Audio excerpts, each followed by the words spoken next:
Hello, everyone, and many thanks for joining today's stream. Welcome back to Media Underground, let's say this way, alternative to alternative media. And today is, of course, 22nd of July, 3 p.m. Moscow time. And as always, I have prepared quite a number of news on some major developments, some breaking news too. And I hope you will find their news program informative and useful, interesting. And in that case, click that like button if you can. Leave some commentary, might help her with the algorithm to reach wider audience. Of course, dear friends, I remind you that, if I may, that you can initiate conversation about any topic you like during the streams. All is needed to send your question or comment with a little donation to this project through a super chat feature on the Rumble or through PayPal platform or Boosty platform. All the links are on this video description box. And I'll try my best to be informative in my response. And that is that, really. Before I go through some news, for potential new members that might watch this video, I will drop in the chat right now a link to my Rumble channel. And in case you have an account there, please subscribe. And okay, let's go through some news now. As I said, a lot is going on, dear friends. A lot is going on. And I will start with the good news. For Russia and all the supporters of Russia out there in this world, and reports that I'm going to start today's program is that Russian armed forces have established control over another settlement in Kharkov region, Artelny. And this is not all. Russian armed forces also established control over the Blagodatnaya settlement in Zaporozhye region. Let me show you on the map location of this settlement. So when it comes to Kharkov region, Artelny settlement is this one, by the way, that you see on your screen. Right on the border with the Russian Federation. Although soon entire Kharkov region is going to be Russian Federation, relatively soon, by the way, in historical terms, right? And so, of course, that is an important update. And dear friends, just give me a second.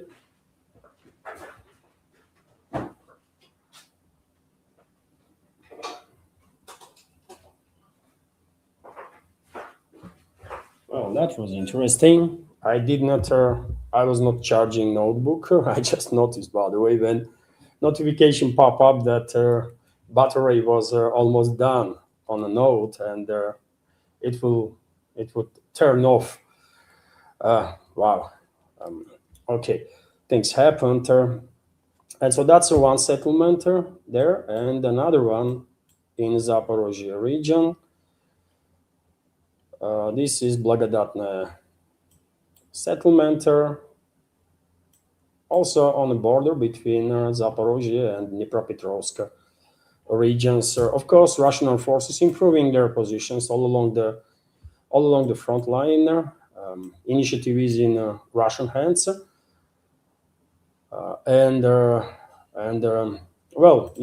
Russian troops are closing into last major fortified area of Kiev regime in the DPR. And for example, today on my Telegram and Twitter X page, if you are subscribed, probably you have seen it. I dropped a video of operation of Russian militaries inside the Kramatorsk. For example, maybe Russian DRGs were operating. Not maybe, for sure, Russian DRGs were operating in the city vicinity and were deploying FPV drones to hunt down enemy manpower and military equipment. So basically, clearing operation of Kramatorsk from Nazi scumbags has begun, right? Same can be said about Slavyansk too, of course. Russian DRGs already are operating in the vicinity of both these last major strongholds let me say, in DPR that Ukrainian Nazis and their Western backers still have. Obviously, Russian forces continue with the long-range strikes on military logistical infrastructure, energy infrastructure of the Ukrainian Nazi regime that is related to military activity. That is energy infrastructure. And well, we have this report, for example, that on the night of July 22nd, Russian troops continued to strike Ukrainian ports used for the delivery of military supplies to their Ukrainian armed forces. Strikes were in portal areas of Odessa region and also in Nikolaev region. Russian forces struck also a number of vessels that were delivering certain goods for military to enhance military capabilities of Ukrainian Nazis and their Western backers. Right now on your screen, you can see one of the instances when Russian advanced Geran 4 drone that is directed through satellite internet, Russian satellite internet, by the way, is striking bulk carrier. It looks like while attempting to unload whatever goods this vessel was delivering to Ukrainian Nazis. And a few hours ago, there was also reports about another Russian strikes, long-range precision strikes, in the Chernomorsk port area, which is Odessa region.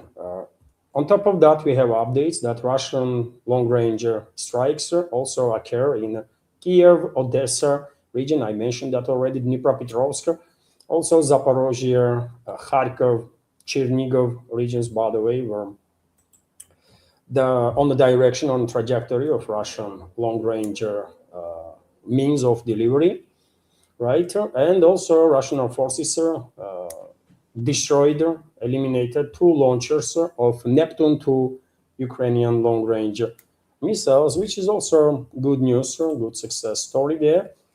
And while Russian forces are quite successful in these long-range attacks on enemy infrastructure, enemy capabilities on a Kiev-controlled territory, and also on a zero line on the battlefield.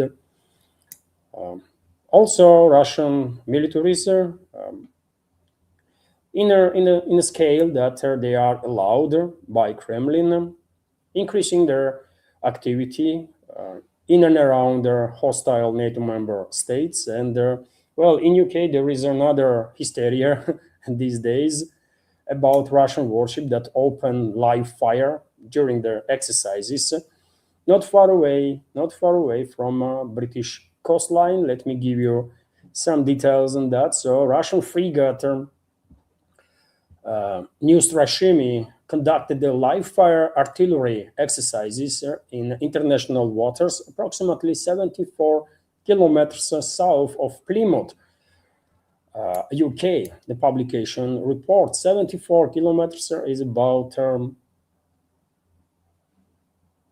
35, 40 nautical miles, something like that. The publication reported before the start of their exercises, crew notified the British patrol ship HMS Teen and requested that it moved to safer distance. After this, HMS Teen changed its position, and the live fire exercises continued for about 30 minutes in international waters. A publication highlights once again. According to BBC, French military aircraft also was monitoring the situation, tracking the Russian frigate, establishing radio contact with it, and requesting clarification regarding its intentions. New Strashimi has been under the observation by British military forces since at least July 16, when it was escorted in the North Sea near the coast of Suffolk, according to BBC. And so, well, you know, dear friends, whenever Russian warships arrive there, somewhere there in and around the UK or other NATO member states, there is always hysteria that comes with it. Unfortunately, Russian militaries have no green light to eliminate all the legit targets, either in UK or any other NATO countries, as of now at least, right? But at least they are making our enemies a bit nervous, which is a good thing, right? Which is a good thing. Hopefully, one day we will see Russian militaries getting that green light finally to exterminate our enemies, right? Whenever they are or wherever they are, right? That includes, of course, UK too. First and foremost, that includes UK actually, right? Then Germany, then France, US, obviously, right? And all the lesser rabid chihuahuas. Okay, that's been said there. Let's continue with some other news that are not so good, actually bad, very bad. But yet again, this is a news program. We cannot ignore some negative developments, right? We have to face the reality, no matter how unpleasant it is. And exactly because Russian armed forces did not yet receive their permission or green light from Kremlin to restore deterrent with the collective West, with the NATO member states, and push them out of this undeclared war that they are waging against Russian people, those NATO countries continue with their total impunity as of now to conduct long-range attacks on the Russian Federation, killing of Russian citizens, destruction of Russian infrastructure. And past night was not an exception. Air defense forces of the Russian army intercepted 242 drones that were launched by NATO member states while hiding behind key regime for plausible deniability sake. Drones were intercepted over the Belgorod, Bryansk, Kaluga, Kursk, Leningrad region. And you know, dear friends, whenever Leningrad region is targeted and St. Petersburg, drones are launched from NATO member states' territory. I'm 100% convinced that whenever Leningrad region is targeted and St. Petersburg city of Russia, those drones are launched from either Finland, Estonia, or Latvia. Those drones definitely are crossing border with Russia from airspace of these NATO member states, and as of now, unfortunately, with total impunity for these terrorist entities, right? Rabid chihuahuas. So Leningrad region was targeted there once again, straight from NATO territory. In addition, Novgorod region was targeted, Oryol, Pskov, Rostov, Ryazan, Smolensk, 12 Tula regions, Moscow region, Krasnodar Krai, Stavropol Krai, Republic of Crimea, and the drones were also intercepted over the Sea of Azov and over the Black Sea.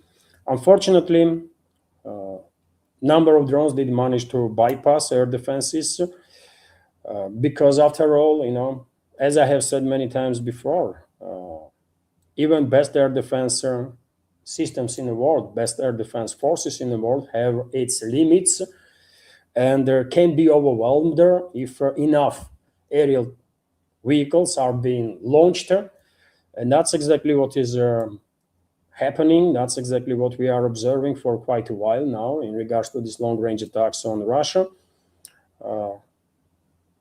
Some drones, some missiles are bypassing air defenses and are striking Russian territory. Past night was no exception in this regard. And, well, unfortunately, two more warehouses of Wildberries e-commerce company was struck and basically completely destroyed, given their images that are published out there in numerous numbers. So you can see on your screen right now, for example, some of the screenshots of aftermath of these attacks on Wildberries logistical centers. And RT and many other media outlets here in Russia, of course, are reporting about it. Ukrainian drones have again struck two logistics centers operated by Russian online retailer Wildberries, this time in southern Russia, leaving several employees injured, according to regional authorities.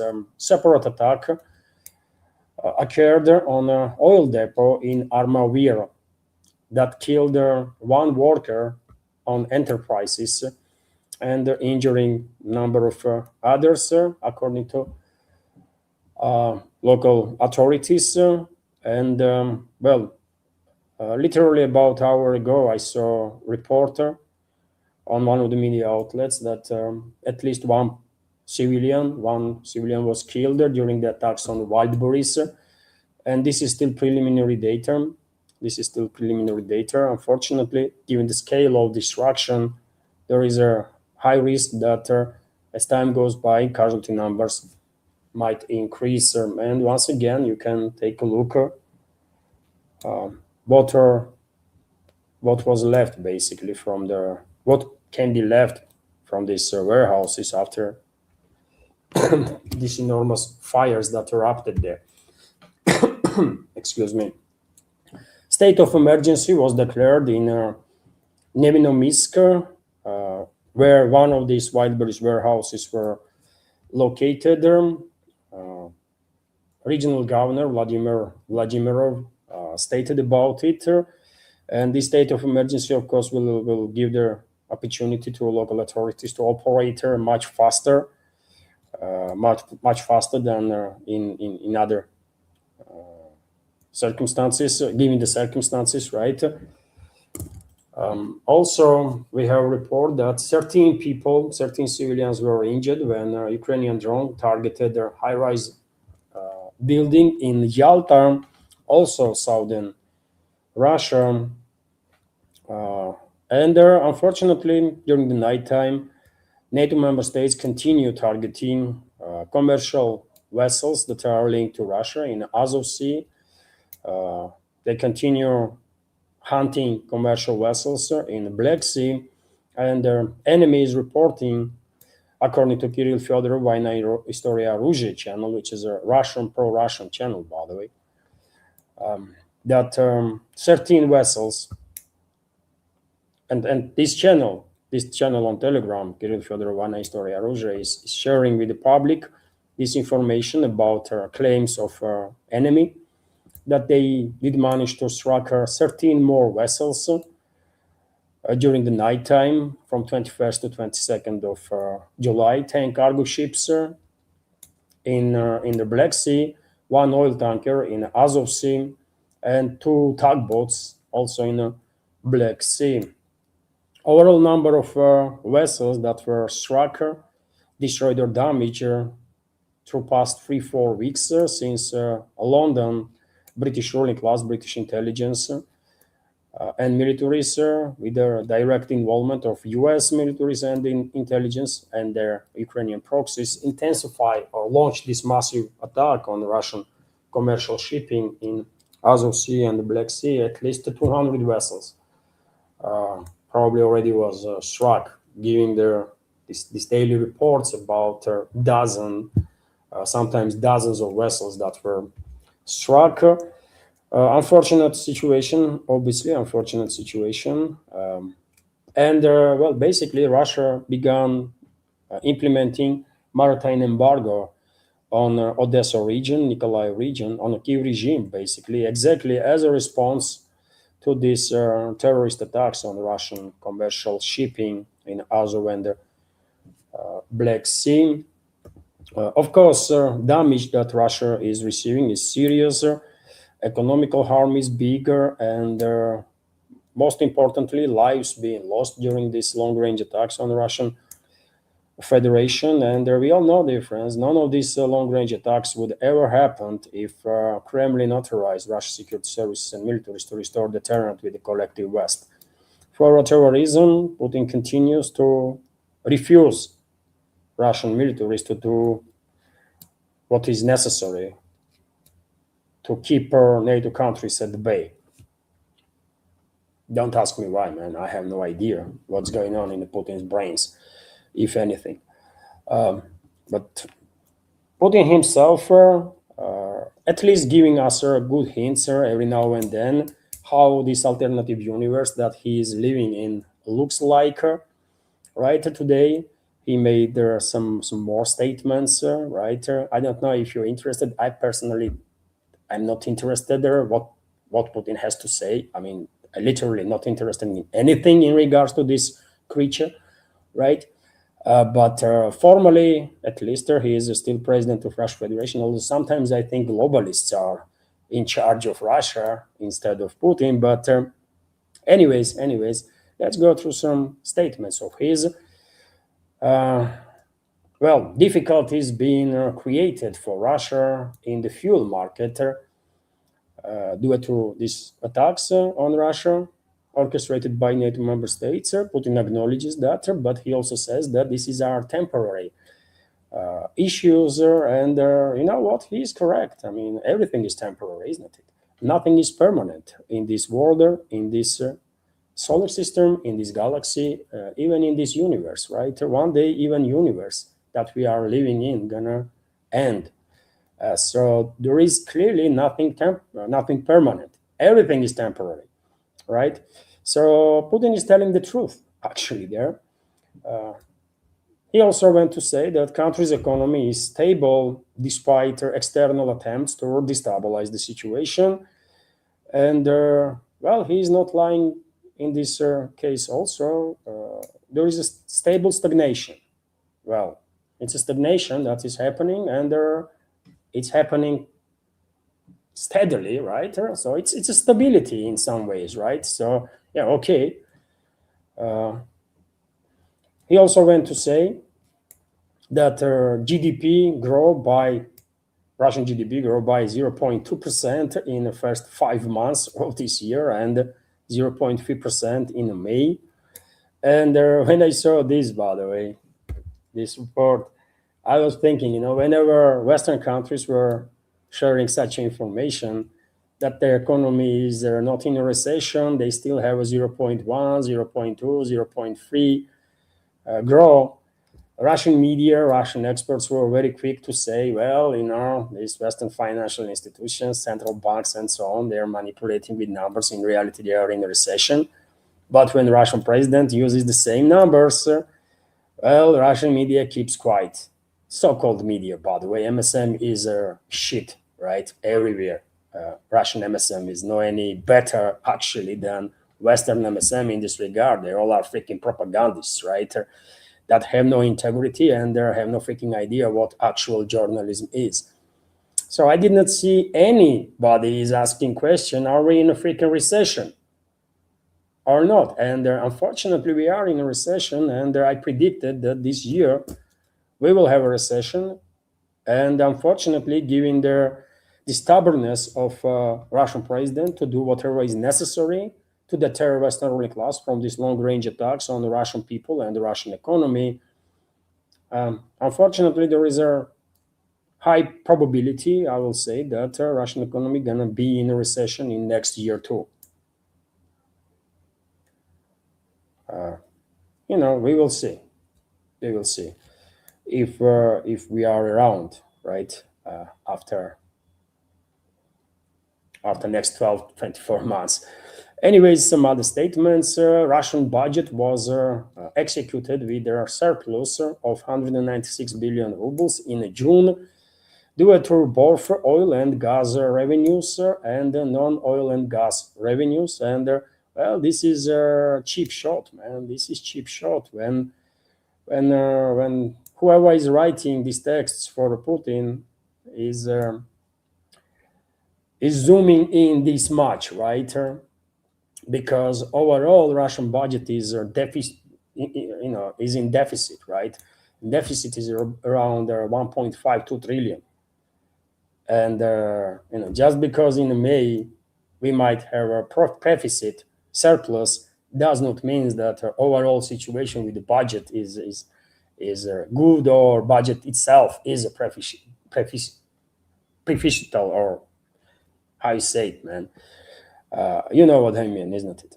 So you see, dear friends, whenever those propagandists are beginning to manipulate with such a on such a scale, that's on its own is an indicator that they don't really have much to say, right? They might be able to brainwash some number of people out there, but still, man, cheap shot. cheap shot. Uh, he also, I mean, Putin also went to say that launching a new investment cycle in Russia is a crucial task. Yeah, man, you're gonna invest, of course, and so many businesses worldwide gonna invest in Russia when you are not protecting even your systemic enterprises. Man, Wildberries are almost is wiped out, right? And by NATO member states, right? Let's be clear here. Ukraine itself is unable to do this stuff, man. It's NATO countries are doing it, and Putin is not giving Russian military and security services authorization to stop these long-range attacks on Russia.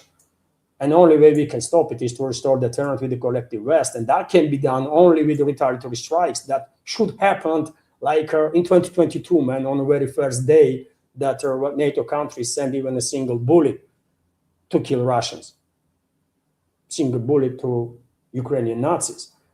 It's very late now, but even today, Putin is refusing to do what is necessary, right? Absolutely necessary.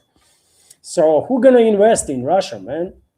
In these circumstances, who gonna invest in Russia when these freaking drones in hundreds, some days in thousands, are coming in and they're eliminating infrastructure? Who gonna invest? What Putin is talking about? What kind of universe he's living, man? Honestly, I mean, yeah. Anyways, he also went to say it is necessary to provide additional support to the budgets of the regions. Okay. Non-oil and gas revenues of Russian budget increased by a quarter year-on-year terms in the second quarter. Yet again, they are zooming in. What about first quarter?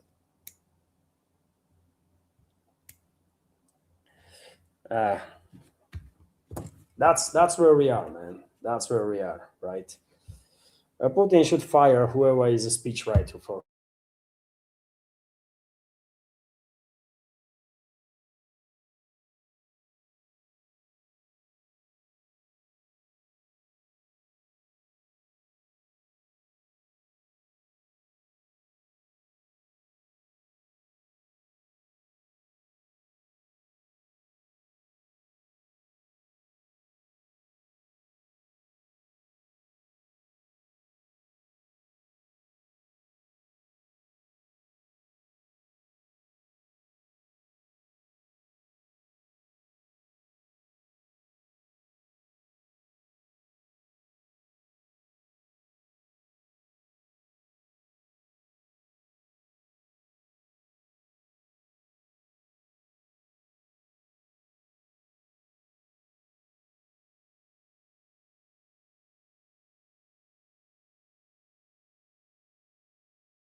Meanwhile, of course, many people are asking. Many people are asking, dear friends, sir, understandably so. What the hell is going on with the Western plans? I mean, okay, NATO member states intensified these long-range attacks on the Russian Federation, focusing on southern sectors of the front line, Azov Sea, Black Sea, Crimea, other areas. But we also remember relatively recent escalation by Zelensky, and that means by London with Belarus, right? And we all remember that Kiev regime has removed civilians from northern parts of Chernigov region. And well, it is a legit question to ask why. What the hell is going on? Russian armed forces are not conducting no offensive operations in the Chernigov region, as of now at least, right? And well, of course, there is different speculations. We can speculate too that maybe before end of the summer, Kyiv regime, or let's say NATO countries, by the way, will launch yet another incursion either into Russian Bryansk region, that is bordering Chernigov region, right? Or maybe into Belarus. given the fact that London, through Kiev regime, was escalating with the Belarus big time, man, just like a few weeks ago. And how surprisingly it is that Belarusian Minister of Defense Viktor Khrenin commented on different reports in the media that Belarus is building, or Belarusian militaries are building certain defense lines on the border with Ukraine, and which would make sense, by the way, given all the threats that they are receiving from Kiev regime and indirectly from NATO member states. But Khrenin denied these speculations out there in the media and said that all these talks about Belarus is building defense lines on the border with Ukraine is just media warfare to somehow create some tensions inside the Belarusian society and the Ukrainian society too. So what the hell is going on in Minsk, man? If Belarusian militaries actually are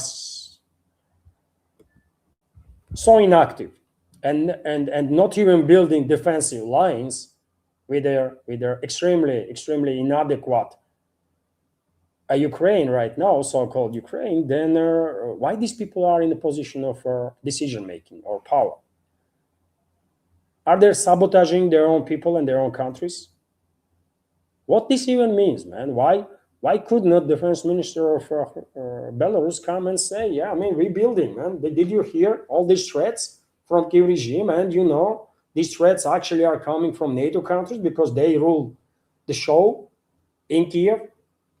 There is so many threats. So of course we are building defensive lines to make sure that if anybody tries anything, we will bleed them freaking out, right?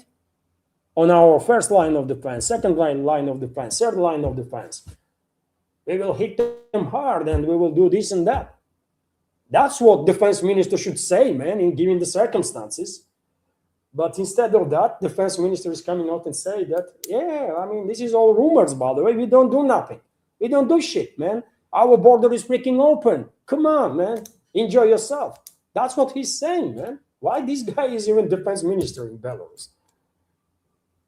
How stupid is that, man? Honestly. No wonder many Ukrainian drones are passing through Belarusian airspace to strike Russia, man. And this is kind of open secret, right? Nobody, or almost nobody, talks about here in Russia.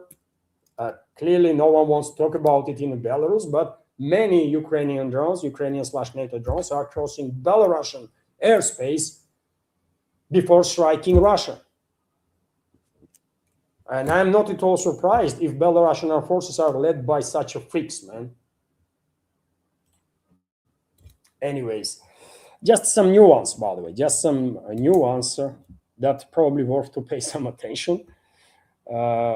British military intelligence will definitely pay attention. They will check. They will, through satellites, through other means, they will definitely check. Is there any defense lines or not, right? And they might well authorize or order Kiev regime's forces tomorrow, or in a week from now, or 2 weeks from now, or 3 weeks from now, to cross the border and move towards Minsk. While on the way, first and foremost, taking control over their Gomen, one of the major cities in Belarus. Could happen, man. Would not be surprised at all. Would not be surprised at all, man. Also, dear friends, yesterday or day before that was, I reported that Kiev regime, through its propaganda means, published video when on one of the Russian military airfields in the Kursk region struck a MiG-29 plane and Panzer S-1 air defense system, and we have some update on that. Kirill Fedorov, Война, История, Оружие channel, yet again, pro-Russian channel, that has very good contacts, by the way, with militaries, give us an update on the topic, and the plane actually was struck. But this plane is stationed on that very airfield for past 10 years. It's just, it's so old, it cannot, its repair will cost probably more than purchasing new one. And therefore, it was just parked there until moving to scrapyard, right? So that's what Kiev regime struck, although there was too much, I mean, massive noise, right, in pro-Ukrainian and Ukrainian propaganda means that, oh, you see, we eliminated MiG-29. No, they just damage. They did not even completely destroy, by the way. They just damage already uh, retired MiG-29, right? That stands there on that airfield for past 10 years at least. When it comes to Panzer S1, well, no updates on that. Maybe that Panzer actually was struck, which is unfortunate, but yeah, I mean, things happened, isn't it? And when it comes to topic of MiG-29s, Poland promised Kiev regime dozens of MiG-29s that it plans to retire. Already retired, by the way, I believe. But lately, Warsaw or Polish ruling class suddenly began noticing that in Ukraine there is a glorification of a Nazis and fascists, right? Including those, by the way, that were directly involved in the mass killing of their tens of thousands of Poles, right? More than 100,000 Poles, actually, during the Second World War, like Bandera, Shukhevich, Melnik, and all the other scumbags. And Warsaw started escalating with Kiev. I reported about it. And at some point, stated that they're not going to give no MiG-29s to Kiev regime, right? Then past week there was more talks, more speculations that, well, maybe Warsaw will still give these MiG-29s to Kiev regime. Talks were needed or something like that. And you know what? Kiev mocked Warsaw big time. Kiev mocked Warsaw big time because they are saying now that they don't need those MiG-29s, Polish MiG-29s. They just don't need them because they are too old, unreliable, and their modernization of those planes will cost just way too much that they can afford.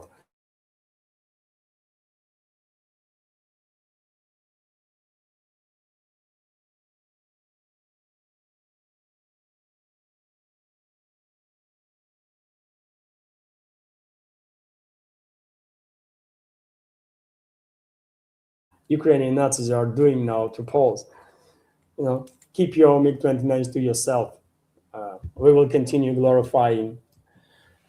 Kiev says that they will continue glorifying those freaking Nazis and the fascists and so on, right? Uh, Polish elites are really, really intellectually bankrupt creatures, man, for sure.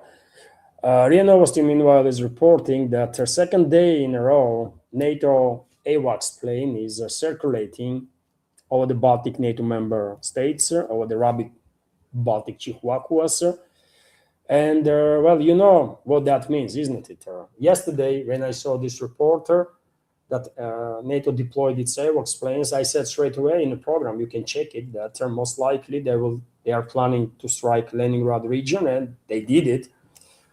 Defense Ministry of the Russian Federation reported that number of drones were intercepted in Leningrad region, a launch obviously from NATO territory, from neighboring NATO territory, at least cross the border with Russia, 100% from airspace of those NATO countries. But I personally believe those drones are launched from there too. And now we have this report that AWACS still is very much active in the area, and that clearly indicates that some big strike is being planned by NATO countries on Leningrad region and St. Petersburg, most likely on energy and logistical infrastructure in the region, Ust-Luga port or other ports, right? And this attack might happen either this night or tomorrow night or day, who knows? In next 24 to 48 hours, probably NATO will launch a massive attack on Leningrad region. Hopefully, Russian air defense forces will intercept all incoming targets, at least vast majority of them. But strike is inevitable, I think. Large-scale strike attack by NATO member states. on the Leningrad region, St. Petersburg is inevitable. Uh, Given the fact that this AWACS plane is and other intelligence assets are very active in the area. Meanwhile, dear friends, Lavrov made quite a few interesting statements today. Foreign Minister of Russian Federation. He once again reiterated that Russia is not going to attack Europe, but if Europe attacks Russia again, this will not be conventional war. And I commented on this statement of Lavrov, but before I give you my take, let's listen artist translation of Lavrov's statement.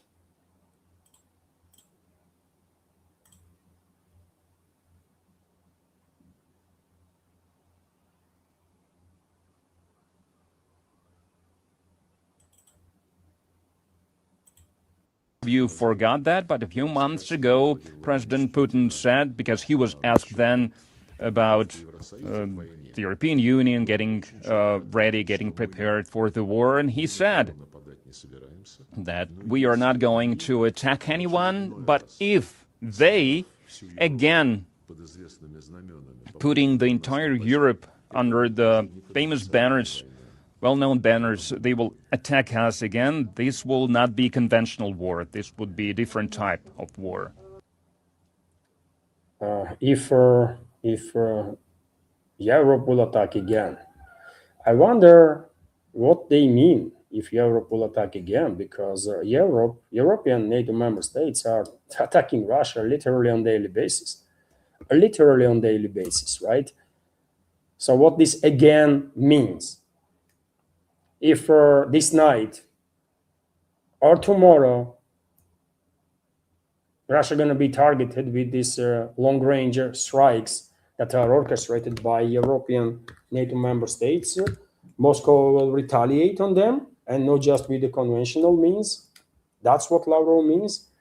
Or for him, attack on Russia by Europe is only when European armies are crossing the border. Europe is attacking Russia on daily basis. Right? And unfortunately,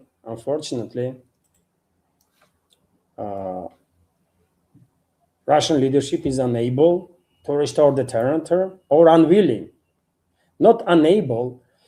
As I have said many times before, by the way, Russian security services and Russian militaries can restore the deterrent with the collective West with relative ease and in a relatively short time. In very short time, I will argue even, right? So it's not about inability.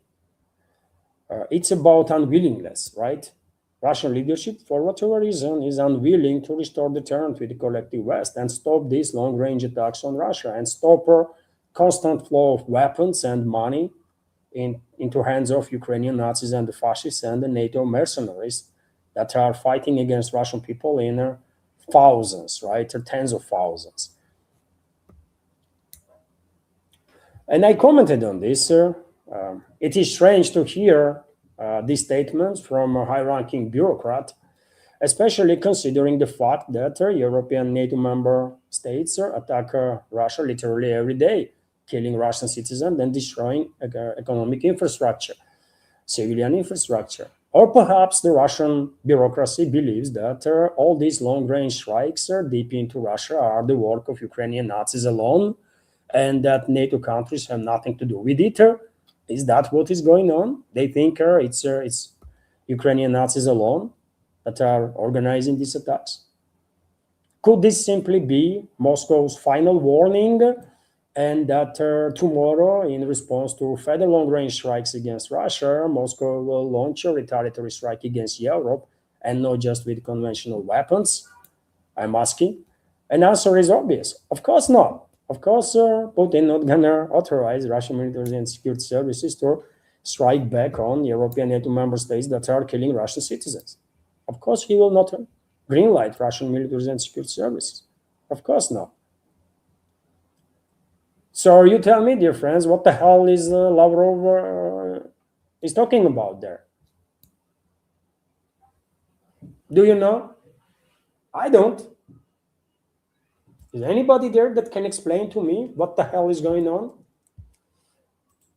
Because I don't know, man. I don't know. Meanwhile, there are reports, by the way, out there for last day or two, actually, that there was allegedly meeting between representatives of Russia and Germany in Azerbaijan, right? There was speculations for a couple of days, and well, eventually, Azerbaijani President Ilham Aliyev actually confirmed these reports. So Aliyev stated that a meeting between Russian and German representatives took place in Baku in mid-July, just about a week, 10 days ago. Azerbaijani authorities were not notified of the meeting in advance, and they are also unaware of the content of the talks. According to Aliyev, Azerbaijani president, German representatives arrived in Baku on a flight from Berlin on July 12 and remained in Azerbaijan until July 14. Former Russian Prime Minister Viktor Zubkov and the chairman of the Presidential Council for Civil Society and Human Rights, Valery Fyodorov, also arrived in Baku on a flight from Moscow on July 12. One of them left Azerbaijan on July 13, their other on July 14, Aliyev said, without naming their German representatives.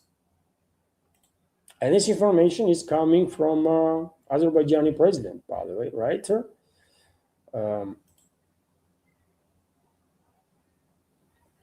This is coming from Azerbaijani president, and well, you tell me what these people were discussing there.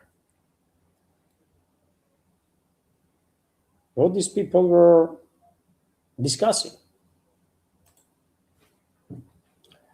Minsk III. What else? Right? And why in Azerbaijani territory? Azerbaijan is a British proxy, right? Heavily influenced by British ruling class, intelligence, obviously, militaries, through different means. Of course, Israel has also massive influence, but it's a British proxy. So why on the territory of British proxy this kind of meeting took place? What they were discussing? That was kept secret and was not announced to public. Minsk III. I'm just asking, man. Some sort of a Minsk III agreement that soon might become a main topic of a discussion between European elites, British elites, American elites. I don't know.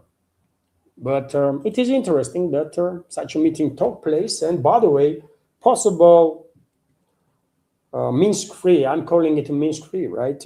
Possible Minsk III agreement, well, might be discussed between Foreign Minister of Russian Federation, Sergei Lavrov, and U.S. Head of U.S. State Department, Marco Rubio, tomorrow on July 23rd, when they will have a meeting, actually. Russian Foreign Minister Sergei Lavrov announced that he will meet with U.S. Secretary of State Marco Rubio on July 23rd. The meeting has already been agreed upon.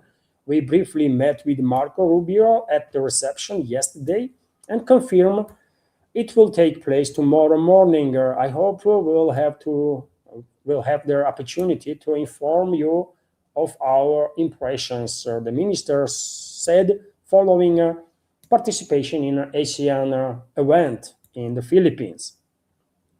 And yet again, you tell me, dear friends, what are Lavrov and Rubio gonna talk about, given all the circumstances that we are facing or the observing, right? Giving the objective reality. What they're gonna talk about?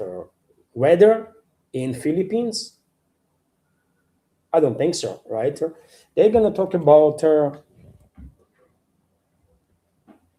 possibly they're going to talk about some sort of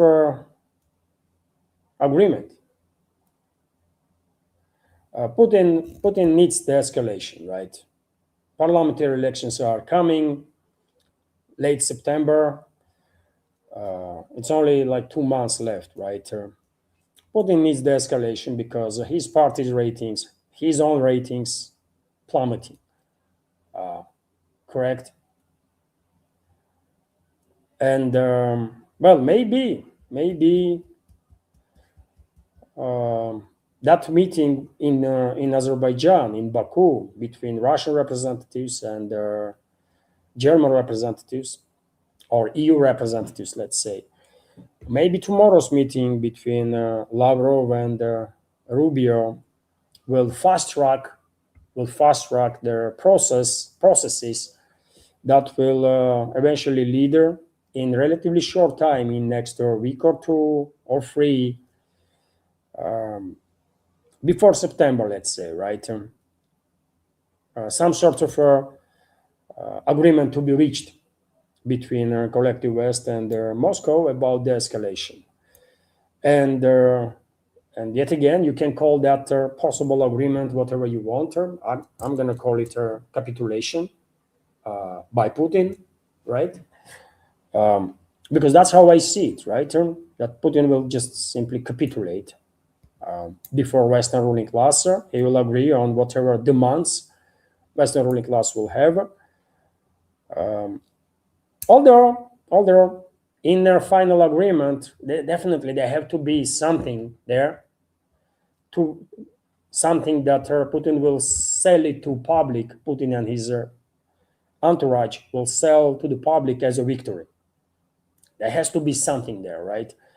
But Putin desperately, at this point, I guess, Putin is desperately needs the escalation because for whatever reason, he's not a person who will authorize Russian security services and militaries to restore deterrent with the collective West. And the only other option he has is to end this war, right? And because there is no deterrent with the collective West, Putin would not be able to determine the terms. No one gonna listen to his terms, right? In the West, literally no one. It's Western ruling class that will come up with the terms based on which they will agree to de-escalate. And so that's where we are heading, dear friends. That's where we are heading. I think before end of this summer, Putin will sign up for capitulation. Although officially it will be presented to Russian public as a great victory, maybe the greatest victory in Russian history, something like that, right? Propagandists will work on that. I mean, you might call it something else, right? But that's what is going to happen. Unfortunately, that's what is going to happen, and I'm saying unfortunately because, of course, Russian public will not take that lightly. Russian public gonna get depressed, angry, or not just public, but military's intelligence community. I mean, they lost so many their brothers and sisters in uniform, man, during this war, and now to see some sort of okay, let's call it a Minsk-free agreement being implemented again. Of course, that will be very depressing. And you know what is going to happen then? Society will go in significant numbers, in significant part of it will be radicalized, extremely radicalized.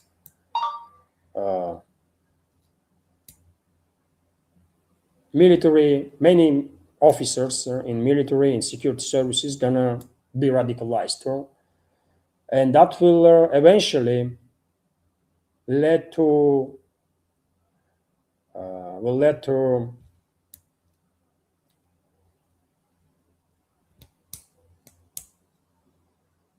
new war. You know, because Putin not gonna be in position of power forever. Obviously, we understand that, isn't it? even this universe is not permanent. So Putin's presidency is also not permanent. It's only temporary stuff, and unfortunately, that's how I see the future is developing. That Putin now signs up for this Minsk 3, let's say. Society will go radical here in Russia eventually, either during the next elections or elections after. President of Russia and other political figures gonna become also radicals, right? People that will feel that we've been humiliated and we have to restore our dignity. And the only way we can do it is a war, right? And given the fact that Western ruling class also not going to stop pressuring Russia, no matter what kind of agreements Putin will sign, eventually we will end up all-out war. Total war, by the way. Putin's restraint policy eventually will lead Russia into total war with Europe, with NATO, and it is anybody's guess, will that war stay only conventional or will go nuclear? That's what is going to happen, man. Of course, there is a theoretical chance. I don't believe in it, but there is a theoretical chance that Putin suddenly will wake up tomorrow and will realize how dangerous for the Russian people and the Russia and the whole world actually his restraint policy is. And maybe he will finally start making some changes. I mean, theoretically, anything is possible. So maybe he will actually wake up tomorrow and will say, "Okay, that did not work, right? That restraint policy, and now let's try something else." But I don't think he is a person who can acknowledge his own mistakes and change his own policies, man. I don't think Putin is that kind of guy. So that's where we are heading, by the way, towards total war in about, I don't know, man, hard to tell, but decade also. And that is that. And probably tomorrow, during the meeting with Rubio, Lavrov will discuss the terms on which Putin will agree on the escalation, or Putin will sign up for. You know. Now, before I continue, dear friends, and of course, share your opinion, dear friends, what you think about my reading of the big picture, because after all, I'm only the only the no name in this field of news and political commentary, right? Nobody, just one person, maybe with some 30 years of experience in journalism, and also almost 50 years of life experience, but. Nevertheless, maybe I don't understand something. Maybe I don't see something. Correct me if I don't see something and you see. Share your take or what you think is going on. Either way, let me, dear friends, take a minute, and share with you or remind you, if I may, that this media project that I created is truly independent. I mean, as independent as it can get, right? Because it's all because of the you, right? That I'm still in this field, and this project still exists only because of your support or community support that I'm getting throughout these years. And thank you very much for that, of course. And in case members of our community are watching that like my work, my programs, but did not yet join supporters community. For those people, I will say that dear friends, you can support this project through several means. You can donate to this project through PayPal, you can um, you can donate through Boosty platform. Of course, you can subscribe to my Patreon page where I have extra content on regular basis. Practically on every day, I have a first news update there on Patreon, by the way, exclusively for Patreon community and Boosty community. So you can subscribe and support my work, and same time have access to whatever extras I am publishing there. And during the streams, that is now you can use, of course, super chat feature on Rumble, super chat feature on Rumble to share your opinion, to share your opinion, to initiate conversation about any topic, and simultaneously to donate to this project. And also you can use a premium subscription gift card, by the way, on Rumble. Each such a gift card is a $5 donation. So you can use this feature as a sort of alternative to buy me coffee, right? Uh, so each gift card is a $5 donation, and you can keep those gift cards and forget about it, or give it to anybody, right? It's up to you, of course, but every gift card is a $5 donation. That's been said, dear friends, all the links, of course, are under this video. All the links to support platforms are under this video in the description box. And once again, if I may, I will drop in a YouTube chat link to my Rumble channel. I'm streaming on both YouTube and Rumble channels simultaneously. So if you switch right now, I'm there too, right? It's a live stream, and if you have account, subscribe, my friends. Okay, that's been said. Let's go through some other news, and there is lot to discuss still. And the next topic is, of course, developments inside Ukraine, where European elites, or EU elites, let me say this way, or EU branch of globalists succeeded, at least partially succeeded, with their palace coup that they're initiated practically straight after Zelensky, and that is London, dismissed their former defense minister Fyodorov from the position, from his position. Straight after, literally straight after, many so-called NGOs in Ukraine that are financed primarily through Brussels institutions, right, through EU institutions, start calling people out on the streets. First, with demands Fyodorov to be restored as defense minister. Then these protests quickly turned against Syrskyi, ally of Zelensky. And Syrskyi obviously was commander-in-chief of general staff, head of general staff of Kiev regime.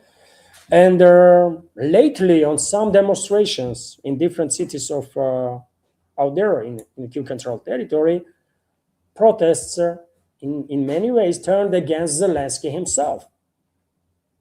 And there are videos out there, right, confirming that. And I guess Zelensky and his British masters scared a bit, right? Scared a bit that maybe European elites will succeed with this palace coup d'etat, and they backtrack on their own earlier decisions. And that's why I guess Zelensky actually dismissed Syrskyi from position of head of general staff. It's official now. It's official now, by the way.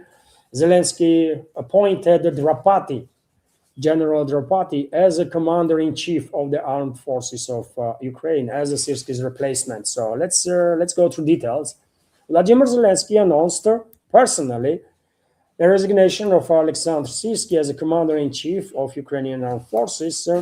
Mikhail Dropati will become a new commander-in-chief of the general staff. There, no new head of general staff. According to Zelensky, composition of general staff of the Ukrainian troops will also be updated, right? So this is clearly victory of Brussels in this fight with with London and Washington too, right? But first of all, with London, and dear friends, Brussels or European elites from continental Europe, let's say, were asking for quite a long time for a seat around their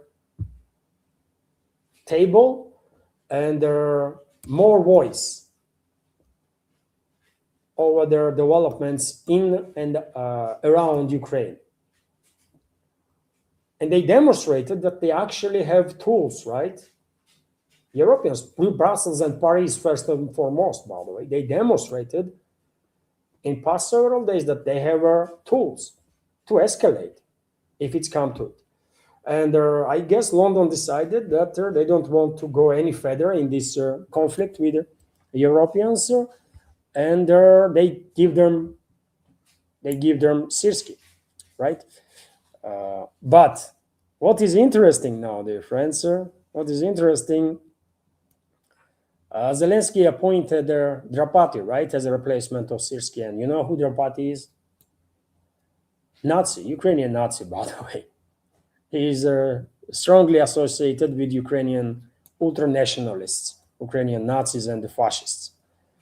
And not surprisingly, before making this decision about removing Syrskyi, Zelensky had numerous meetings with the Ukrainian Nazis and the fascists, right? First and foremost, with the leadership of Azov Nazi armed groups. So maybe, Brussels and Paris had some victory there, slight victory in Ukraine against London and partially Washington, but London had the last laugh anyways, right? Because, well, even though they removed Syrskyi, they're appointing now freaking Nazi, by the way, on his place, right? Freaking Nazi. Europeans not going to be happy about it, but yeah, that's what it is. They will continue to push for their candidate, Fyodorov, to make from this figure big name politician, sort of. And British Times, by the way, already is reporting that fired Ukrainian ex-defense minister Mikhail Fyodorov could run for a presidency. How surprising! How surprising is that? He also said, and the Times is reporting, these are based on their sources, also said that Fyodorov was encouraged to create a new political party focused on anti-corruption reforms. Of course, man, whenever there is preparations of the ground for some sort of color revolutions, what topic is used usually? Corruption. It works every time. It works every time. And that's the direction that Brussels will push now, right? They will try to keep Fyodorov alive. And it's not going to be easy. Maybe Brussels will demand from Zelensky to send Fyodorov as ambassador in France, right? Let's say in France, so that as UK keeps Zaluzhny alive in London, while at the time demanding from Kiev to send Zaluzhny as Ukraine's ambassador into UK, then Brussels and Paris might also do the same. They might tell Zelensky, demand from Zelensky that Fyodorov is appointed as ambassador in one of the EU countries, probably in France, so that they will keep him as safe as possible. Or if they're gonna keep Fyodorov inside the Ukraine, then probably it will be France that will provide security for him. It's not gonna be 100% safe still, but they're gonna try to keep him alive. They're gonna try to keep him alive there. Interesting, isn't it? That many people don't really pay much attention They only hear, oh, there was some protest because Fedorov was fired, and many people are not even trying to dig deeper to understand why suddenly these people come out, or who called them out, or who financed these demonstrations. You know, what is actually going on. And I'm telling you what is going on, by the way. It's a conflict, little conflict between European elites and British elites, right? And struggle about candidates who will replace Zelensky eventually. London wants Zaluzhny to be replacement. Europe looks like want Fyodorov to be replacement. We will see. We will see what's gonna happen. But nevertheless, some interesting stuff there. And well, um, to replace Zelensky, of course, certain media campaign have to be done. Um, Ground has to be prepared because, after all, Western propaganda was creating from Zelensky some sort of a freaking super pooper hero of modern times, right? From this corrupt scumbag, by the way. And in the West, many people probably believe that Zelensky is some sort of a good person, while in reality, it's a freaking scumbag, right? Always was, always. But anyways, time is closing in when Zelensky gonna be gone, right? It is anybody's guess how this will happen through coup d'etat, through street protests and so-called revolution, through assassination of Zelensky by British secret services or French secret services or US secret services. There is many options, right, that Western ruling class has, how they're gonna remove Zelensky. But they will remove him, and they'll all the parties in the West, major parties, will try to put their own candidate in place. But to prepare ground, of course, discreditation campaign has to intensify against Zelensky and his inner circle, which is already going on, right? Partially, at least. You'll remember all these corruption scandals and so on. And one of the ways how European elites or EU elites, let me say, might take on Zelensky is also, of course, this topic of Nord Stream pipelines, topic of terrorist attack on Nord Stream pipelines. Initially, U.S.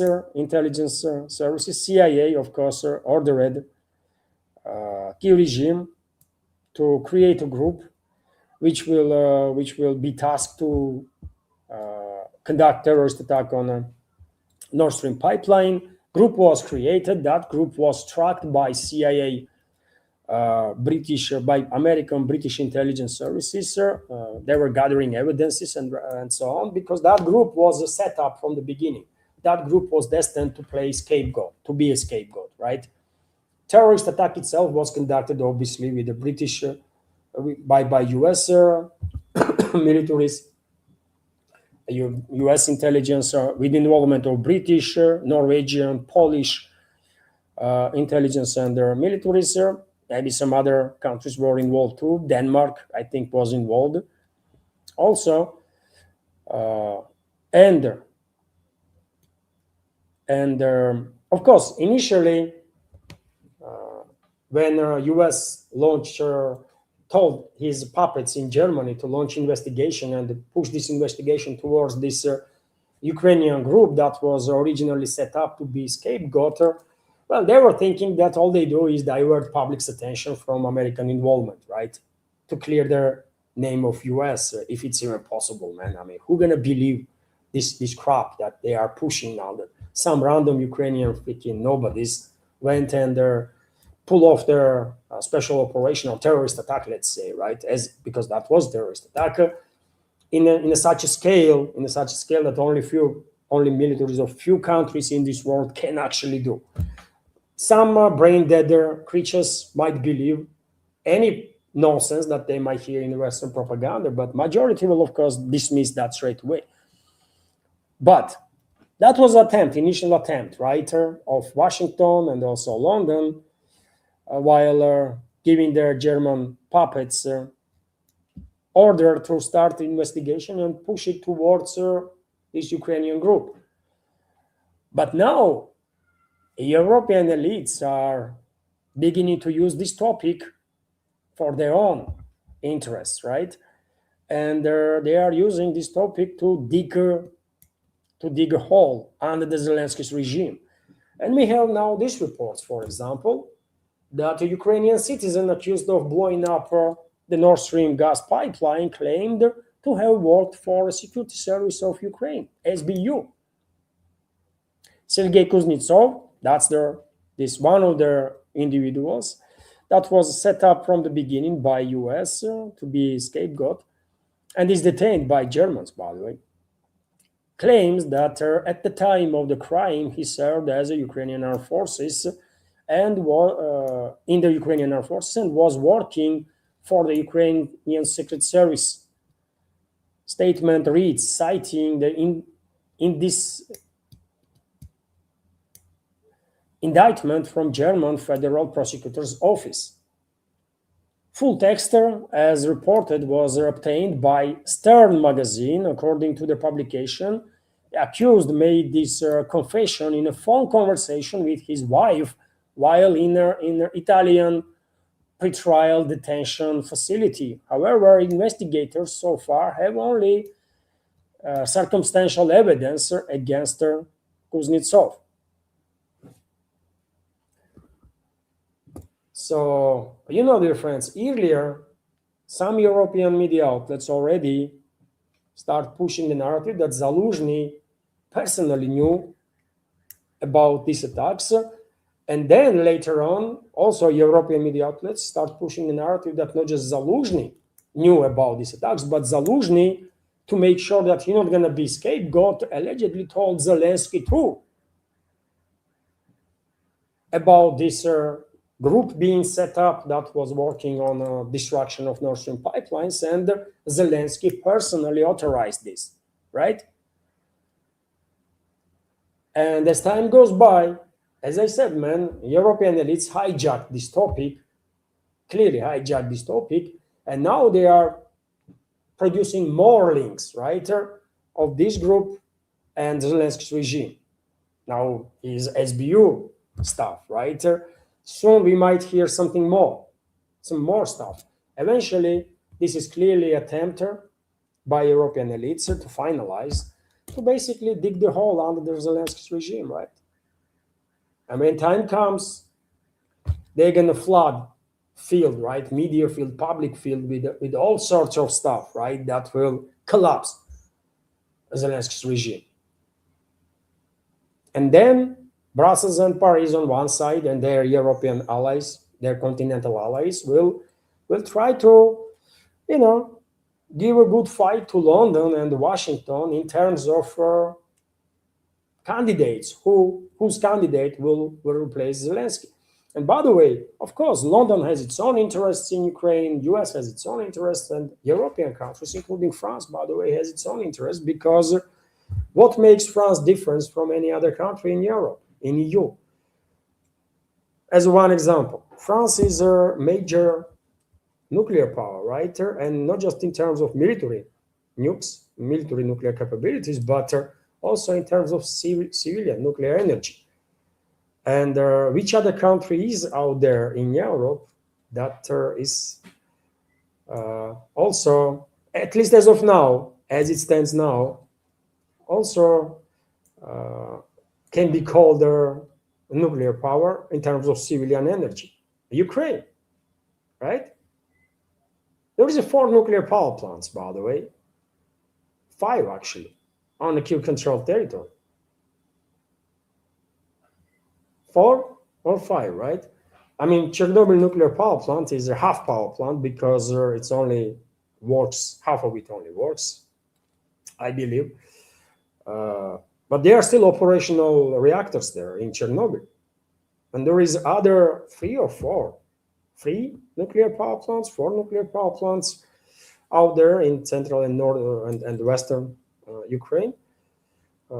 I'm not counting Zaporozhye nuclear power plant, which is a Russian power plant now, because Zaporozhye region is a Russian region, right?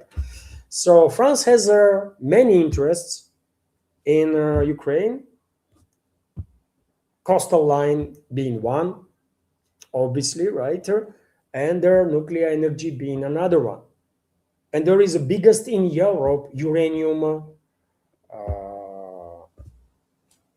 mines, by the way, in Ukraine, uranium deposits. Biggest in Europe, uranium deposits are in Ukraine. Also, something that many people, majority of people that pays any attention to Ukrainian crisis, have no idea about. But there is so many nuances, isn't it? And there is different. Western world is not united, by the way. All parties have their own interests, and every now and then we can see infight between these groups, and everything that is happening. For example, last week also around the removal of defense minister and Sirski and so on is also a part of this infight inside the Western ruling class, inside the globalists, let me say. I think this is interesting. I think this is interesting, but well, when it comes to Ukrainian terrorism, dear friends, when it comes to actual Ukrainian terrorism, and as I said, I don't believe even for a second that Nord Stream pipeline was destroyed or sabotaged by Ukrainians. It was US, UK, Norway, Poland, possibly Denmark, but not Ukraine, by the way, right? They might wanted to do so. Even group was set up, right? But they were never in a position, never even close to be in a position to pull off such a complex stuff, complex terrorist attack. But unfortunately, Kiev regime and Ukrainian Nazis and their terrorists are well capable of pulling off smaller scale, but extremely deadly terrorist attacks. And today we have on this matter, and they did, by the way, many times, right? Last Ukrainian terrorist attacker that you probably have heard of was, for example, in Monaco, when Kiev regime secret services attempt to kill a Ukrainian oligarch, right? Yermolov. But that's a terrorist attack that society or majority of people probably heard last. Unfortunately, Ukrainian Nazis and fascists are conducting terrorist attacks on Russian territory on a daily basis, basically, right? All these drone attacks and missile strikes. It's a terrorist attacks. You know, they're targeting civilians intentionally. Intentionally. I mean, I already mentioned, isn't it, that they struck high-rise apartment building in Yalta. 13 people were wounded. What do you think that is? Pure terrorist attack, pure terror campaign, isn't it? So they are well capable of these terrorist attacks, deadly terrorist attacks, and one of the reasons why am I advocating for deterrent to be restored with the collective West is that sooner we push out NATO countries out of this war and finalize special military operation, the better, because there will be less time and less opportunities on behalf of enemies of Russian people, including Ukrainian Nazis and the fascists and Ukrainian terrorists and their Western backers, to orchestrate terrorist attacks on Russian soil, right? And yet again, they are well capable of terrorist attacks because look, this news. Ukrainian intelligence agent was detained with a bomb in St. Petersburg's metro. In the metro, by the way. Ukrainian asset of Ukraine's secret services was moving inside the metro, and in his bag there was a bomb, explosive device. And you can imagine how devastating explosion in the metro can be, which is basically always packed with the people, right?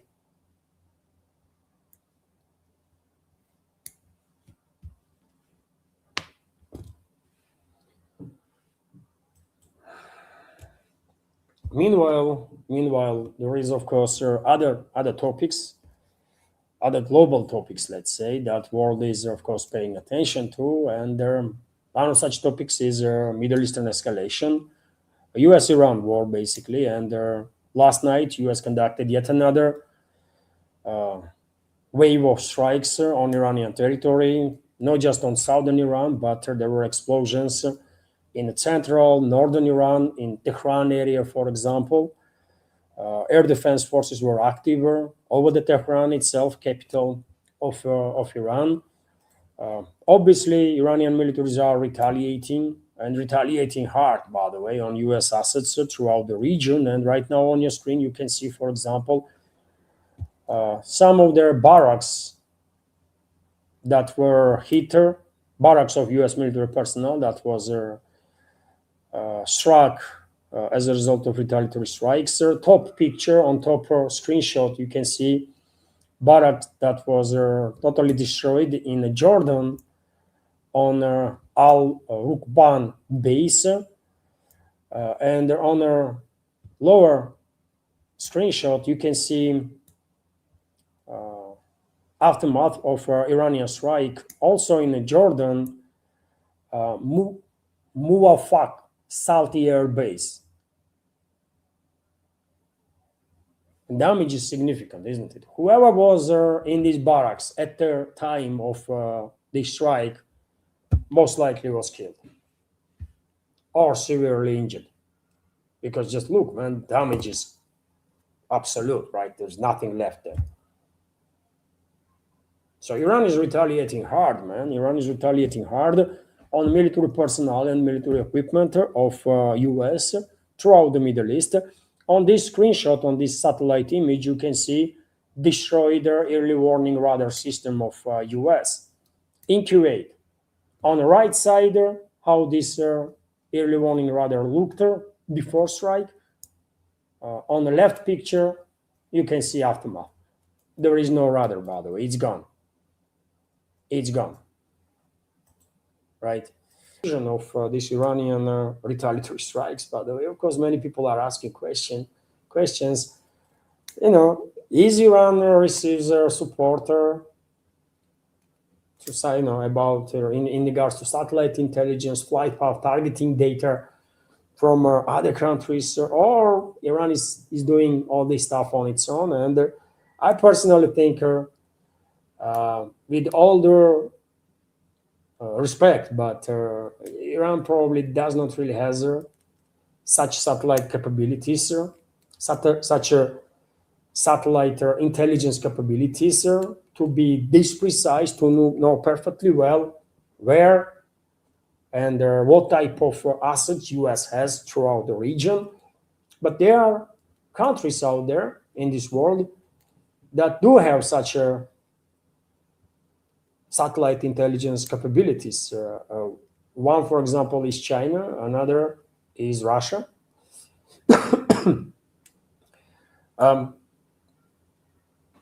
Maybe some others too, right? But Russia and China definitely have such capabilities, and both are friends of Iranian people. And I think there is a probability that maybe not necessarily under the direction of Russian President Putin or his inner circle, but based on a strategical partnership between Russia and Iran, certain groups here in Russia are actually providing Iran with their assistance. Yet again, given the fact that we have a strategical partnership agreement in place, Russian institutions and Iranian institutions not always have to take permission from their top leadership to be in contact, right? We are strategical partners, and that gives a certain level of autonomy to state institutions to do business, right, with their colleagues. Russian and Iranian state institutions. So I think there is a probability that when Russian president or Russian foreign minister says that Russia is not providing no assistance to Iran in military terms, maybe they are saying actually what they believe is true. But same time, it well might be the truth too that Iran is receiving certain assistance from Russia, possibly from China. I have no issue with that. Obviously, US is directly involved in a war against Russian people, so therefore, of course, Russia has and Russian people have every right to want to revenge lives of Russian citizens that were killed as a result of American involvement in this war. And of course, many groups here in Russia will provide Iran with assistance if they have such opportunity. And everyone will understand that. Even Americans will understand that, right? I think so. But yes, I mean, you attack a country for no reason. That country has every right to retaliate in a way it can. So I think Iran is getting assistance from its friends, right? And Russia is one of such friends. Although officially, neither Russian president, neither foreign minister, for example, ever acknowledged any assistance being provided, any military assistance being provided to Iran. Okay. Um, and Lavrov spoke about it today also, about this topic. In Washington, they say Russia and China supply weapons to Iran, the ones that are used to attack American facilities. This fiction is embarrassing. US supplies weapons to Ukraine, so they are direct participants of Ukrainian attacks against facilities and sites in Russia. That was Lavrov's response on this topic of Russian involvement. Yet again, Lavrov may not necessarily know what kind of cooperation is going on between certain Russian state institutions and even private groups, maybe, right, and Iranian certain state institutions and private groups in terms of defending people of Iran from these attacks by US or from US and its allies. But level of precision that Iranian militaries are demonstrating is truly impressive, man. Truly impressive. If they are able to do this on their own, wow, that's a wow, man. How they manage to get this advance. And if they are receiving assistance from friendly nations, then that's also good, understandable, because of course whole world has to defend Iranian people because they've been attacked totally unlawfully for no reason at all by US, Israel, and their allies. It is what it is. And even Americans understand this, by the way. As I said, even US citizens, vast majority of US citizens understand this. And nowadays, according to poll data, diehard MAGA supporters even are questioning Trump and his motives when it comes to war against Iran, because while voting for Trump, they never thought that one of the first things he's gonna do is launch another forever war in the Middle East, this time around against Iran. After all, Trump was campaigning exactly opposite, that he's gonna end these forever wars, right? And we have some data here. Even Trump's core MAGA base is soaring on the war's price tag. Share of MAGA voters who see the conflict as worth its economic cost dropped from 50% in May to 37% in July. More now say Washington should only stay involved if costs stop rising or pull out of the war entirely. It is unfortunate, obviously, that MAGA base has no care about justice, about morality principles. Significant portion of the MAGA base, not all, but significant portion because they talk about money while their country is killing innocent people in other country that did nothing to harm them, right? Did not provoke this. So it is, of course, demonstrates a level of degeneration of certain parts of society in US that no longer prizes human life as to be most precious. Disturbing, disturbing that level of degeneration in US has reached that level when life is literally nothing for many. Um, Hopefully not for majority, but for many, clearly. But nevertheless, I mean, even these diehard MAGA supporters are questioning this war that US is waging against Russia. So therefore, you can understand that other part of US society is completely against it and was against this war from the beginning. First time in a long time, by the way, US society in general is in no support of these forever wars that US is illegal forever wars that US is waging practically non-stop since the Second World War. First time US society is totally against it in its majority, against the war.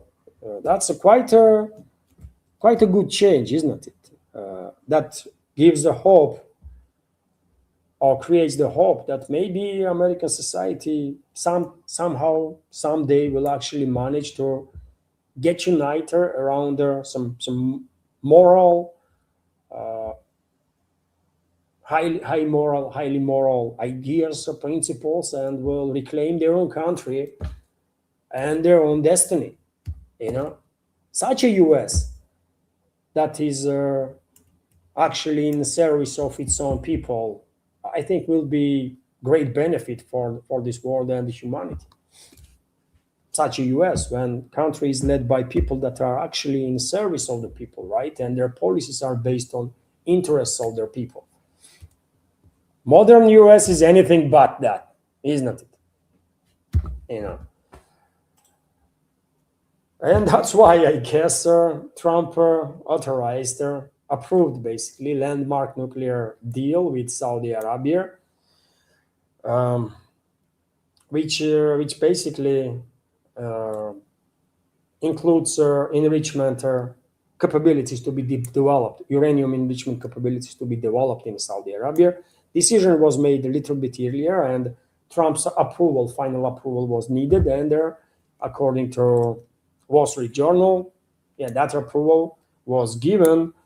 And yeah, so Saudi Arabia definitely will start, will invest heavy, right? It will take time, obviously, but soon Saudi Arabia will begin investing heavy in enrichment program, and I'm quite sure at some point they're gonna try to go nuclear for sure. But current U.S., modern U.S., led by extremely corrupt people, current U.S. That is run based on extremely corrupt political and economical system that serves only groups of special interests instead of serving people. Current US, of course, will be okay with its allies if its allies will go nuclear. But they have issues with countries that they don't like, though, or they don't control. You know. Yet again, none of us are surprised because, of course, Western ruling class has no morality, has no principles. By the way, we are no longer talking about double standards. We have to acknowledge that Western ruling class is an evil force, right, and existential threat for humanity. We just have to, all of us, no matter who we are, where we live, in which part of the world, we all have to get united about around this very simple truth that Western ruling class, Western elites are evil force and existential threat for humanity. And it is our obligation before future generations to do whatever we can to stop this evil force. That's what it is, man. That's what it is. And I will end new segment now. on this report. Hopefully, you find it informative and interesting, dear friends. And if so, please like the video, click that like button if you didn't yet. On both platforms, by the way, on both channels, on YouTube and on Rumble, more likes probably will help to reach wider audience. And comment something, please. I mean, just wish me luck. I wish you all good day and luck. And just give me five, by the way, with a smile, with the emoji, right? That will probably count as a comment too. Activity in the comment sections probably is something that algorithm pays some attention. I don't know. Um, and and dear friends, let me react now. Let me react now on some super chats that there was during the stream, right? And also on um, recommendations that I received through PayPal. I will start with the recommendations and then I will highlight super chats on Rumble. There is a free super chats as of now from Wayward Husband and Scooby, and I will react on it immediately after these recommendations that I receive from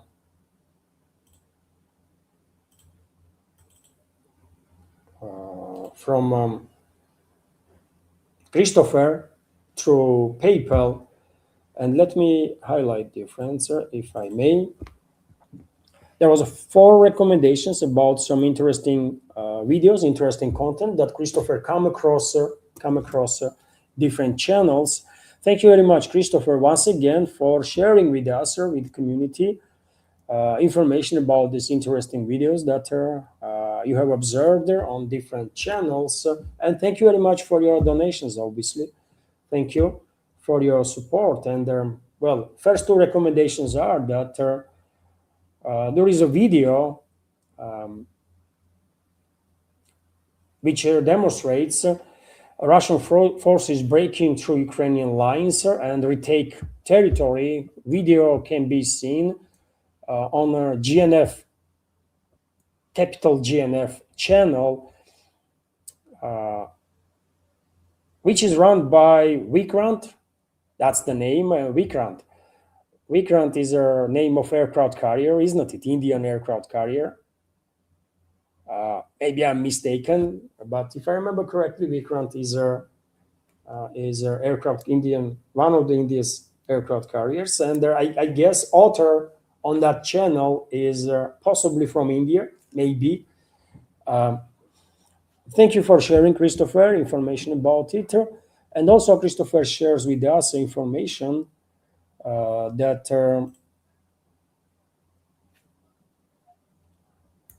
There is a footage of GoPro, by the way, terrifying footage. Soldier of the Ukrainian armed forces recorded his own death. This video can be seen on YouTube called the military updater, and well, giving the context of this comment from Christopher, you know, dear friends, this video is not for sensitive people. None of these military videos are for very sensitive people, by the way. Let's keep that in mind. Thank you very much, Christopher, for sharing these recommendations with us. And there is another two recommendations from Christopher. Let me highlight these two. Hello, everyone. Here is a video that you might like to look at. Ukrainian elite paratroopers landed at the wrong position. The Russians were waiting there.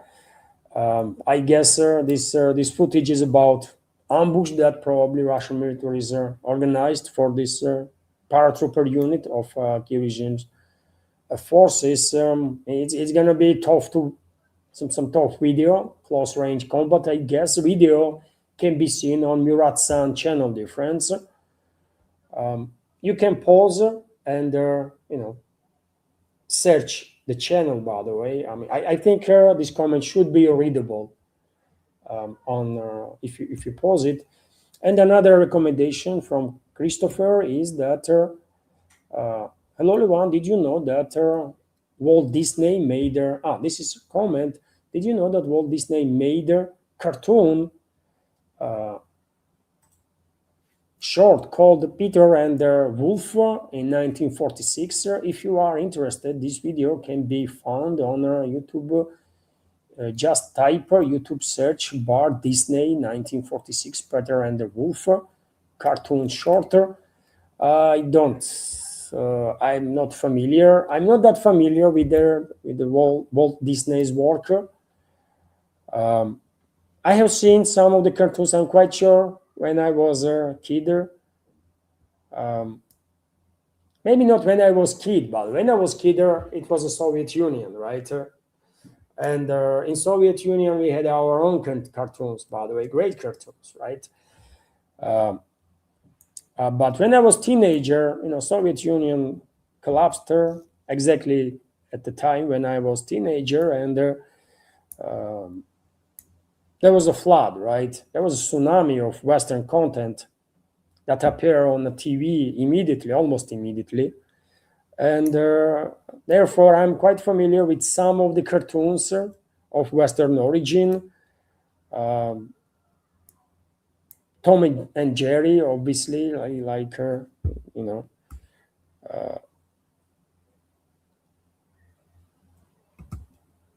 there is, I mean, what cartoons I can remember now that I have seen when I was teenager, man. Tom and Jerry, there is this cat and mouse that are annoying each other, right? That's interesting stuff.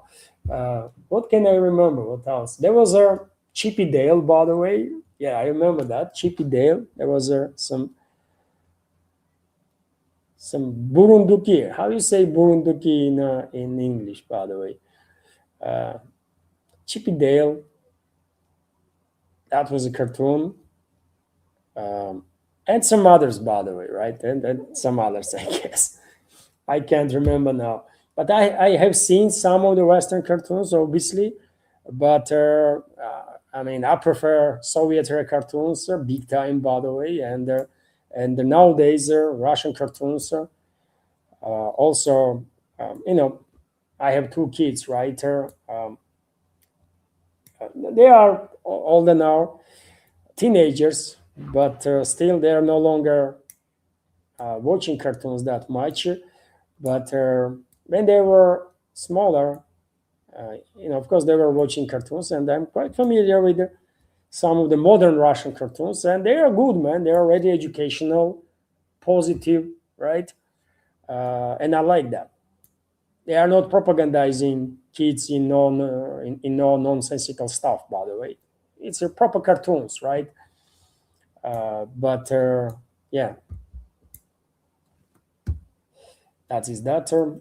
Soviet era cartoons were great, man.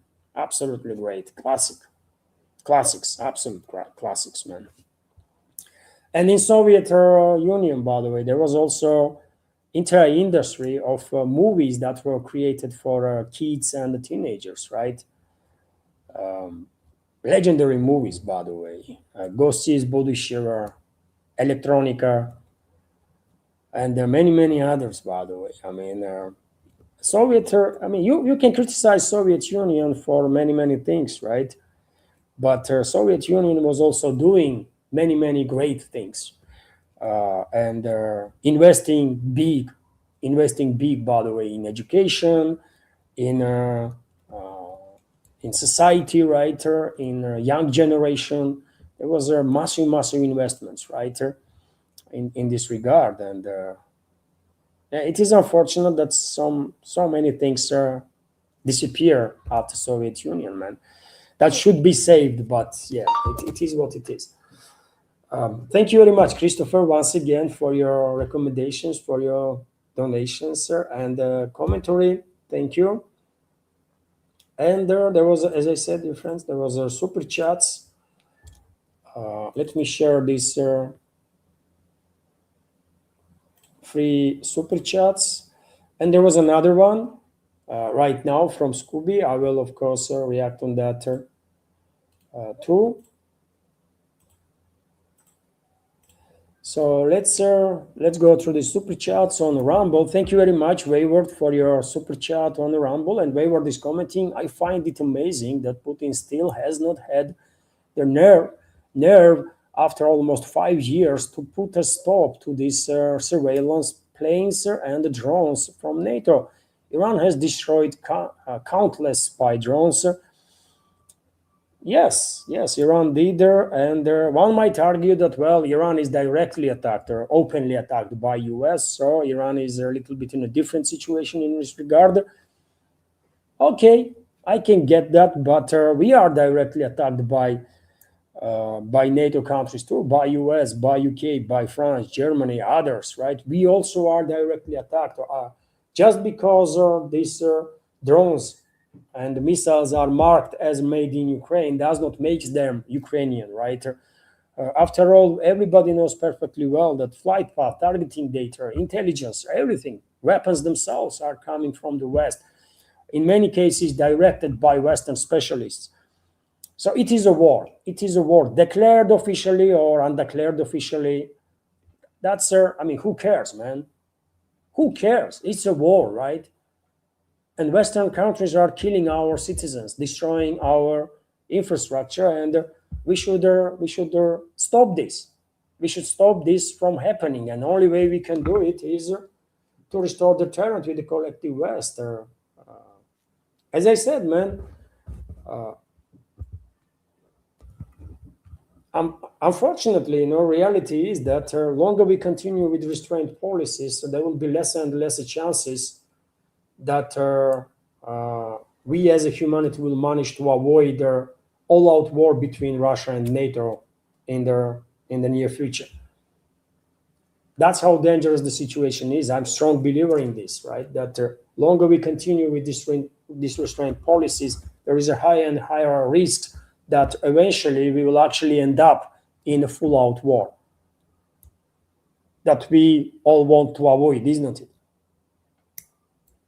But yet again, I mean, I cannot read Putin's mind. I don't know what kind of calculus he has. He is mistaken, clearly. In my personal opinion, whatever calculations he's making, it's wrong. It's wrong calculations, but I mean, he's an old man, right? He's an old man. I guess he has some narcissistic elements in him. He is in power just way too longer, right? And we know power corrupts. Absolute power corrupts, absolutely. And Putin has something close to, not absolute power, by the way, but big power, very long time. So you can imagine what kind of trickery this power has done to his mind, right? Because power corrupts everybody. There is no one immune to this corruption, right? And that's why say goes that power only should be in the hands of people that never wanted it, because those people will have better chances to withstand corruption, at least for a certain period of time. Eventually, corruption, this power will corrupt their freaking minds too, if they stay in power long enough. Because power is dangerous stuff, by the way, right? Extremely dangerous stuff. So therefore, I will never understand what's going on in Putin's mind, but I think he's making fundamental mistakes, by the way. Fundamental mistakes. And if he is not willing to restore deterrent with the collective West now, I mean, second best decision then on his behalf will be to resign, because if he goes for some sort of a ministry agreement, that will make practically inevitable all-out war between Russia and Europe. So I don't even know what to say, whether I mean, this restraint policy makes no sense. Never made no sense, by the way, actually, right? There were attempts to justify these restraint policies, even I was trying to understand, right, and see some logic behind this restraint policy. But at some point, I just get tired of it, man. At some point, I just stop even trying to understand this because it literally makes no sense. It's literally counterproductive. This restraint policy is a counterproductive 100%. And that is that. Also, we were just commenting Putin's maximum restraint policy will ultimately lead to potential nuclear war with the West. I mean, that's exactly what I'm saying, Weber. That's exactly the threat that I see in regards to this restraint policy, that it will ultimately lead to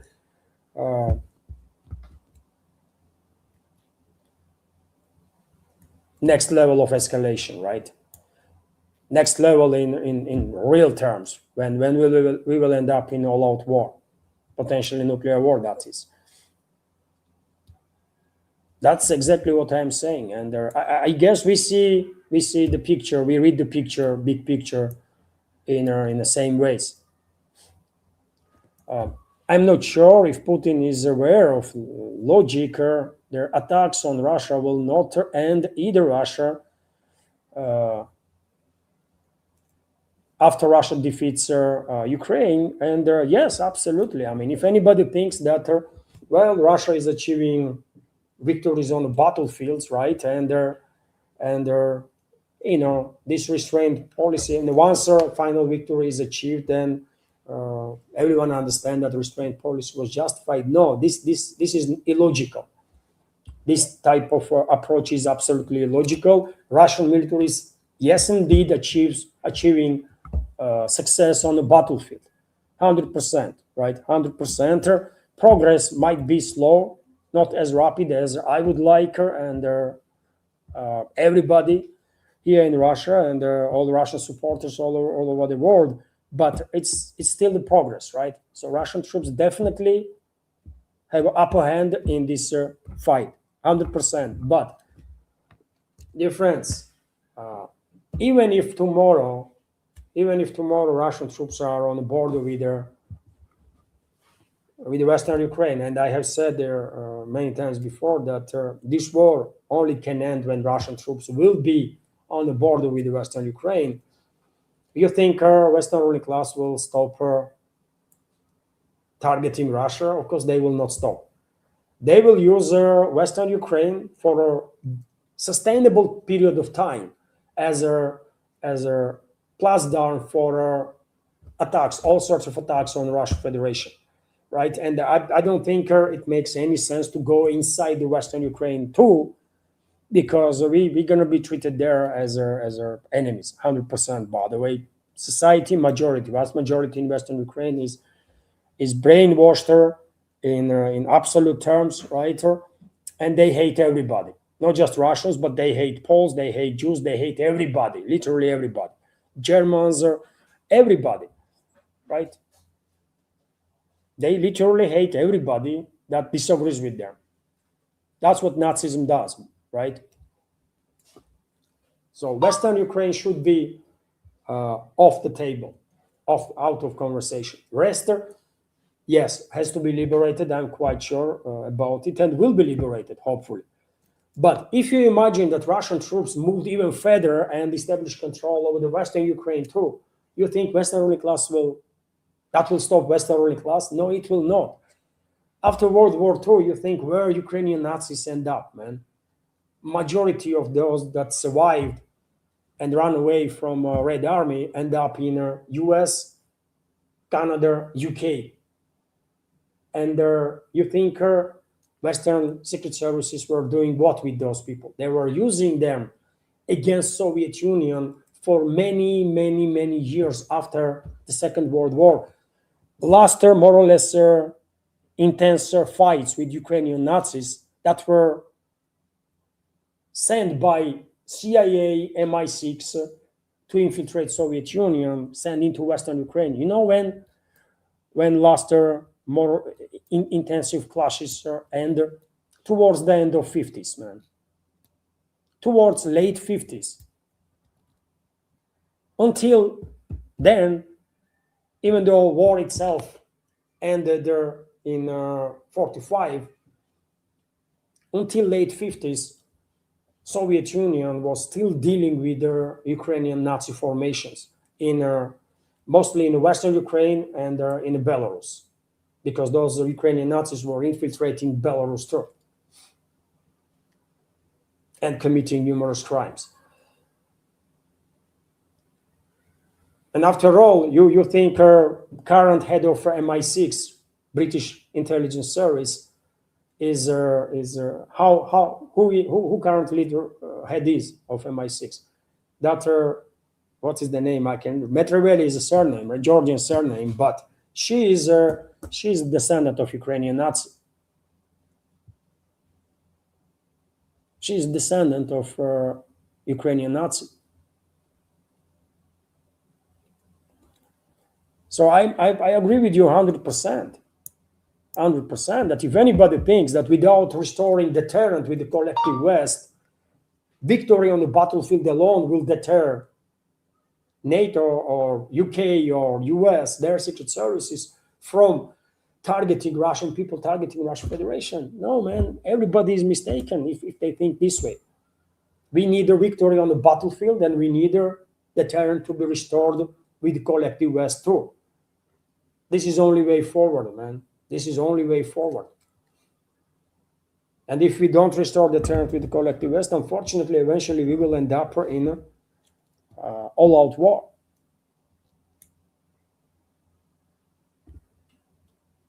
That's what I think. There is no justification for restraint policies. I mean, there is none, right? No. Thank you very much, Braveheart, for sharing your takes, sir. I mean, it seems to be we are reading big geopolitical picture in more or less same way, basically. Good to know. Thank you for your super chat and for your donations through this super chat on Rumble. And Scooby is also commenting. Everybody is raving about Iran's ability to precision strikes on American military assets in the region. They are attributing to state-of-the-art Chinese satellite. Why does not Russia get one? Scooby is asking, and well, Scooby, I think Russia has not just one state-of-the-art satellite, but more. And maybe even better ones than China, right? Because after all, Russia is in the space business. If we count from Soviet era, I mean, for a very long time, right? For a very long time, since 50s, late 50s, right? When first Sputnik was launched, right? It was 58, 59 when first Sputnik was launched. On the 61st, first cosmonaut was launched, right?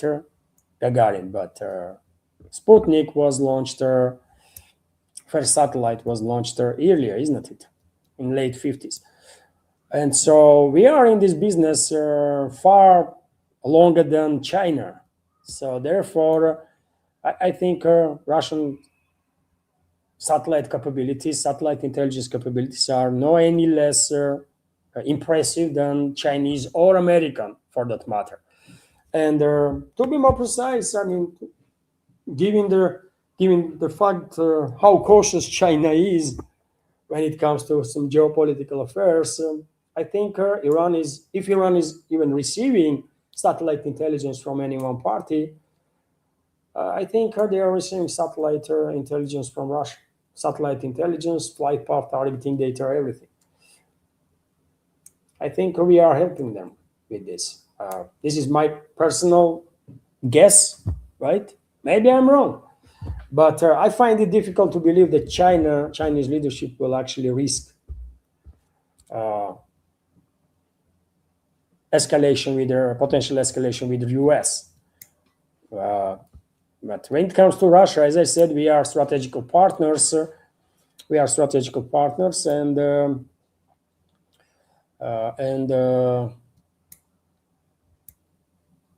yet again, uh, Russian state institutions and for sure Russian private groups not necessarily need a green light every time from president of Russia. Every time they will decide to cooperate with their Iranian partners, because yet again it's an agreement between the countries, right?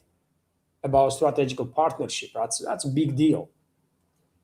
That's a big deal. So I think Russia is helping directly or indirectly, but Russia is helping Iran, and these strikes, precision strikes of Iran, is maybe a result of this cooperation with Russia. Chinese companies are publishing satellite images. Russian companies don't, right? Chinese companies are publishing a lot of satellite imagery about aftermath of Iranian strikes, and therefore many people assumes that China is more advanced in terms of satellite intelligence than Russia is, but it's not the case, man. It is not the case. I'm quite sure about it, by the way. Chinese probably are not even close with our capabilities when it comes to satellite intelligence. Honestly, man, Chinese are leading the field in many, many segments, but when it comes to space, they have a lot to learn. Okay, dear friends, sir, let's thank you very much, Scooby, for your super chat and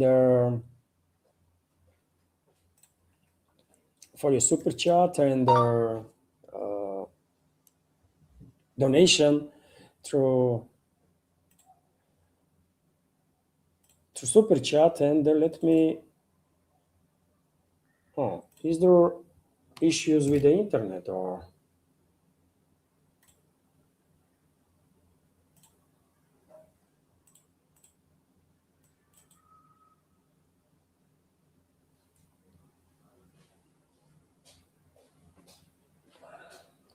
Dear friends, sir, I'll be back in a minute. I have to reload the StreamYard, I guess.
Am I back?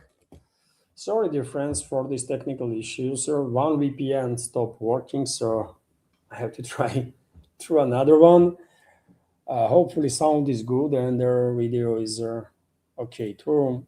And I was reacting on super chats.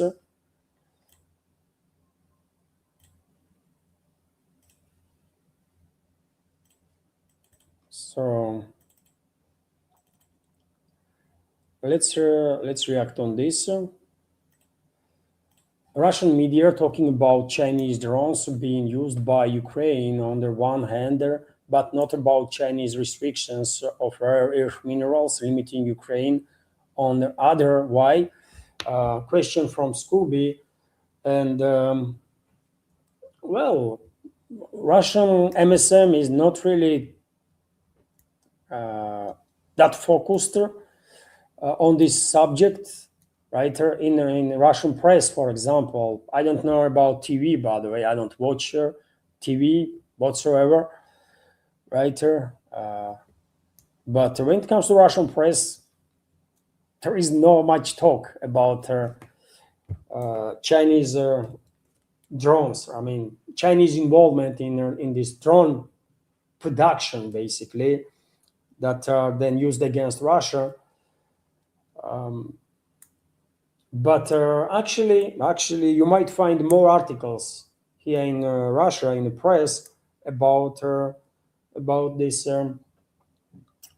restrictions that China has imposed on export of rare earth that create such conditions in Western countries, let's say, for military industrial complex of the Western countries, let's say that recently, news broke, isn't it, Scooby, that F-35 fifth-gen fighter jets were delivered to U.S. Militaries without radar. I mean, this is not a joke. I mean, some might think, what are you talking about?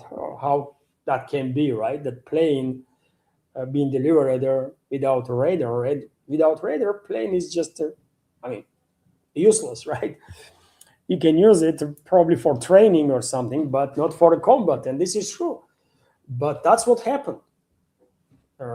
Western military industrial complex is definitely struggling to keep up with their production due to certain deficit of extremely important rare earth materials. So China does that. And also, yet again, man, I mean, I talk about Chinese involvement when it comes to these drones that are striking Russia. Some channels in alternative media might talk about it, but in Russian MSM, they don't. They just don't, right? They don't really pay much attention to it. And in Russian media, there is no anti-Chinese sentiment of any sort, really. There is no. Yes, every now and then some experts might say that more needs to be done, and I'm quite sure, by the way, during the face-to-face meetings between Russian officials and Chinese officials, this topic is raised, and Russians are asking questions. I mean, what the hell, man? What are you doing? Why you are not stopping this export of drone parts, right? That are then used against us. But and China is explaining itself that it's just too complicated. They cannot track all the parts and stuff, which is, let's be honest, man. If they want to, they can track perfectly well literally every part of drones that they sell. If they want to, they can track it. But let's be realistic here, right? Chinese are very pragmatic, as far as I can tell, right? And they are quite okay if this war will continue for another, I don't know, man, year or two, 5, because this war makes weaker NATO. This war makes weaker NATO member states. Despite all the bravado that you might hear from NATO countries, this war makes them weaker. And also, this confrontation, unfortunately, damages Russia. hurts Russia big time too, right? It may not be fatal as of now, and that's why I call these long-range attacks on Russian Federation still mosquito bites, right? Very painful, that causes tragedies, right? Every day. But if we scale up the situation, I mean, if you take Russia and these strikes, of course, these strikes not gonna kill Russia, not possible. Nothing gonna kill Russia. But it is painful. It is very painful, right? Nevertheless, it is painful. As mosquito bites are painful, right? If you're being bitten, if 100 mosquitoes will bite you instantly, simultaneously, you would not like that, isn't it? So it is painful, and well, China, I guess, Beijing also has its own paranoias in regards to Russia. There is a mistrust, despite all the statements that we are strategic partners and this and that. There is a significant level of mistrust between Moscow and Beijing, I guess, and probably Beijing thinks that this war weakens Russia too. And maybe Chinese analytics, Chinese experts think this is also potentially can be beneficial for China in case relationships between the two will escalate, let's say, in 10, 20, 30 years from now. Because that's how strategy is being developed, right? For decades, not for a year or two, but for decades. And I think if China, if this is a part of Chinese strategy, then it's a mistake. It's a mistake because yes, Russia is being hurt with this war, with these long-range attacks, hurt big time. But same time, Russia is gaining experience that basically no one else has. Russian armed forces are most capable armed forces in the world, by far. I mean, literally, right? By far. There is no force in this war that can come even close. Second best when it comes to modern warfare, intense fighting and modern warfare, is Ukrainian armed forces. And the Russian militaries are, neutralizing those armed forces, right? So if Chinese experts think that, well, while assisting both sides directly or indirectly to harm each other, and the longer this war continues, more beneficial it's going to be for China. In case of Russia, they are making big mistake, because if something goes wrong in 10 or 20 years from now, these young officers that now are commanding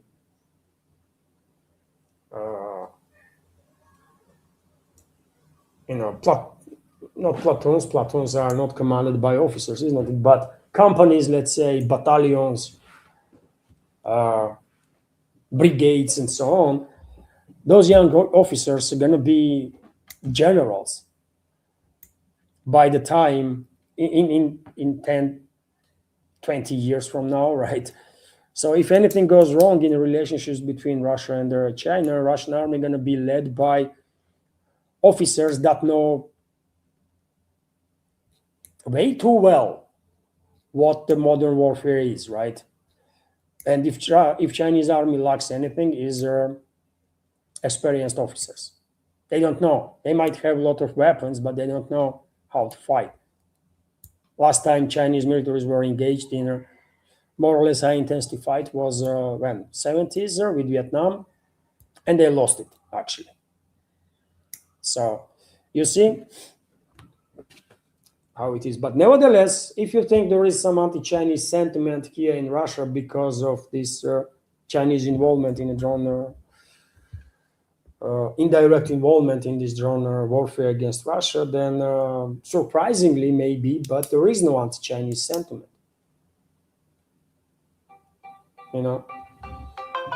There is none. Thank you for your questions, Kubi, for your commentary, and for your donation on Rumble. Also, Christopher just commented a few minutes ago through PayPal. Thank you very much, Christopher, once again for your recommendations and the donations to this project. And Christopher is commenting, hello, Levaner, here is the video you might like to look at. Millions of soldiers decommissioned at the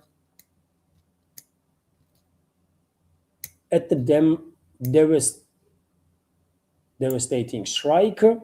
Millions of soldiers decommissioned at the devastating strike. I'm not sure I understood correctly, Christopher, but there is a video, by the way, about I guess what happened to soldiers when they are decommissioned. Video can be seen on a YouTube channel, fantastic places. And one of the big issues, of course, with the veterans is a PTSD, psychological state of those, and the Russia actually is investing.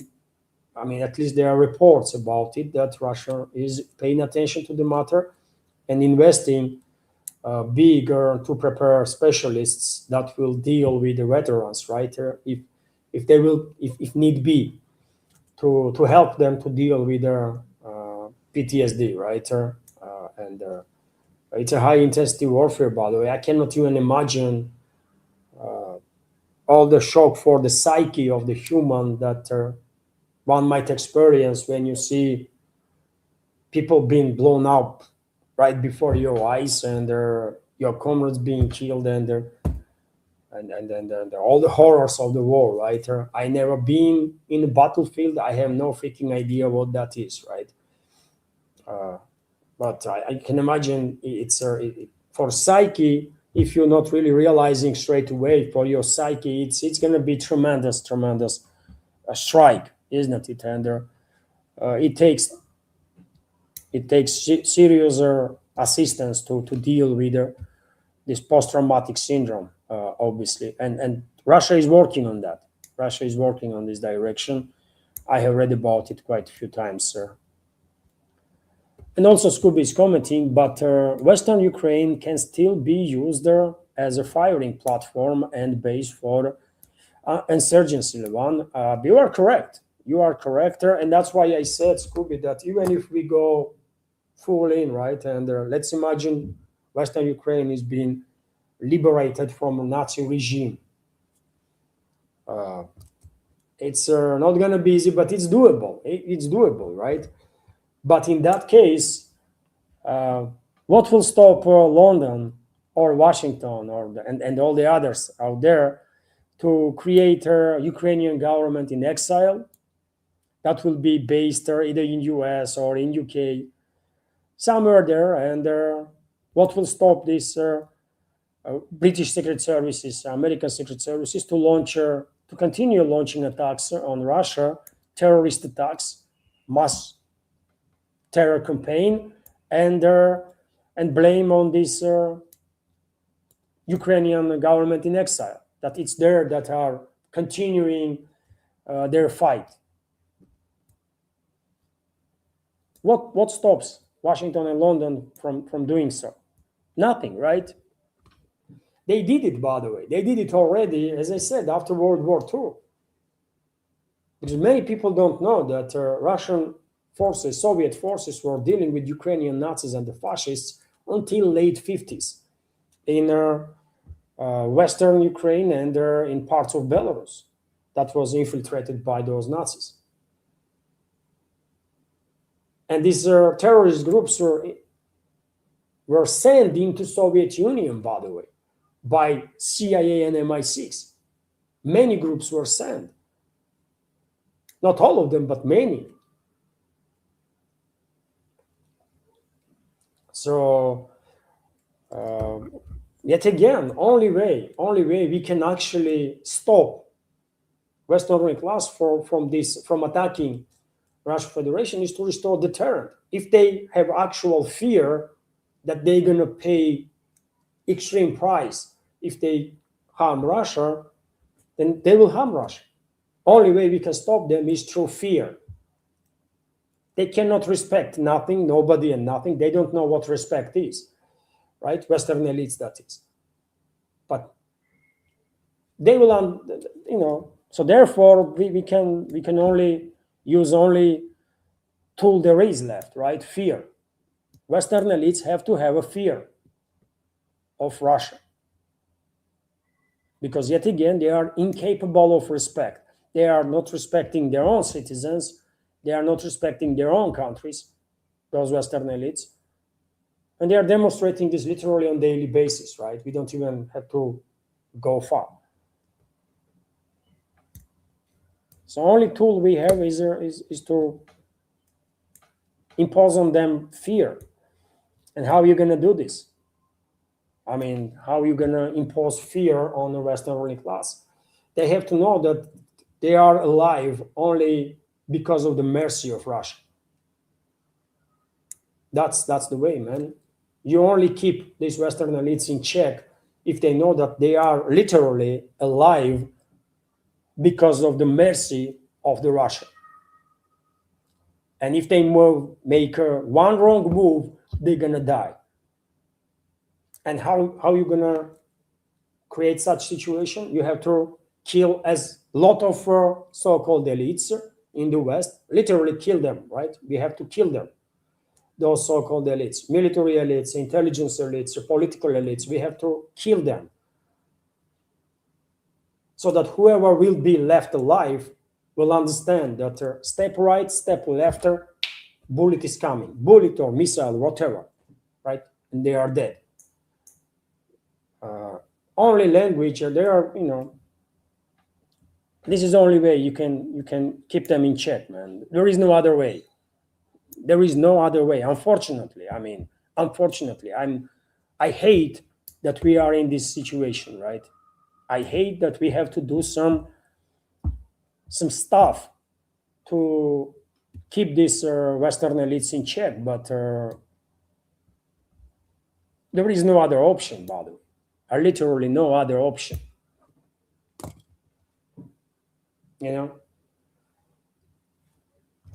Because no matter how far we go on the battlefield, where we are winning already, no matter how far we go, we can liberate all of entire territory of former Soviet Ukraine. But Western ruling class will not stop. That will not stop them, right? But fear of retaliation will. Fear of retaliation will. And if current Russian leadership will not go for that, next Russian leadership will do it, because there will be no other option, man. This restraint policy is pushing us towards trajectory of freaking full-out war, man. So maybe we will just kill each other. Hopefully it will not come to it, right? Hopefully, but risk is there that this restraint policy, that formally, based on some justifications that I hear, that is designed to avoid a larger conflict or full-scale conflict with Europe or with NATO, will actually lead towards exactly that conflict. That might stay in a framework, in the frames of conventional warfare, or may cross that and go full nuclear, in which case we're going to end up in we're going to observe extinction level event. So restraint is not always good, man. There are situations when restraint might work, and there are situations when restraint is actually counterproductive. I understand this. Many members of our community understand this, and I think majority of people here in Russia understand this too, but not in the Kremlin, at least as of now. Thank you very much for your donations and their commentary, dear friends. And there was also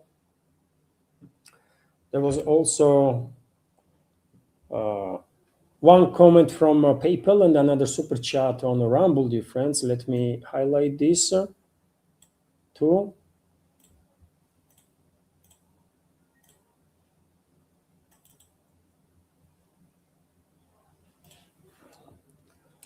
Christopher, thank you very much.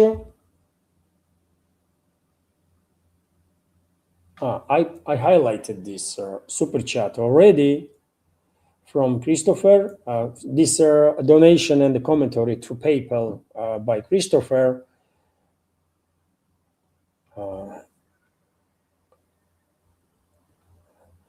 Hello everyone, here is a video you might like to look at. Millions of soldiers decommissioned after devastating strike. Video can be found on YouTube channel called Lugares Fantásticos. Lugares Fantásticos, fantastic places. That's in English, in Spanish, right? Lugares Fantásticos. That's will be in Spanish. In English, it will be like fantastic places, right? And Scooby is commenting, Iran brought a satellite from China in 2024. I know that. But yet again, to have a proper satellite intelligence, you need not just one, not just two, but dozens and dozens and dozens of satellites on different orbits. And there is different intelligence satellites, right, that are operating in different ways. It's not just I mean, I'm not an expert in this field, but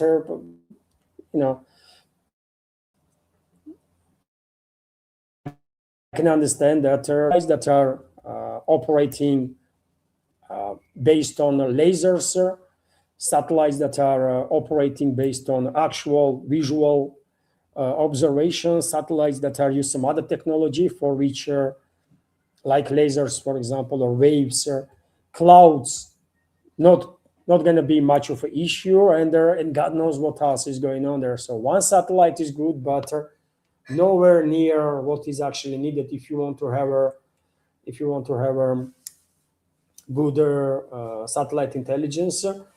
You need satellites that are on a stationary orbit, right, and are focused on one particular area of this planet constantly. You need satellites that are moving around orbit, are on a lower orbit or far away, right? Satellites that can be redirected whenever there is a need in that, towards different parts of the globe. And I think Russia is definitely one of those countries that have all these capabilities. The US is another one. China is there too. I'm not saying that China lacks way behind the US or Russia. No, they are also on top of the game, obviously, but because you know Russia and US, or Soviet Union, then Russia and US are in this game of space business far longer than China or any other country in this world. Of course, these two nations, Russia and the US, are more advanced in specific fields, right? And especially in satellite intelligence, because there was a Cold War, isn't it? So before we built civilian satellites, we of course built military satellites. I mean, Soviet Union, then Russia, and the same goes for US, right? But China is out there too. China is out there too. I mean, no doubts about that. On top of the game. Thank you very much, dear friends. Thank you very much for your comments.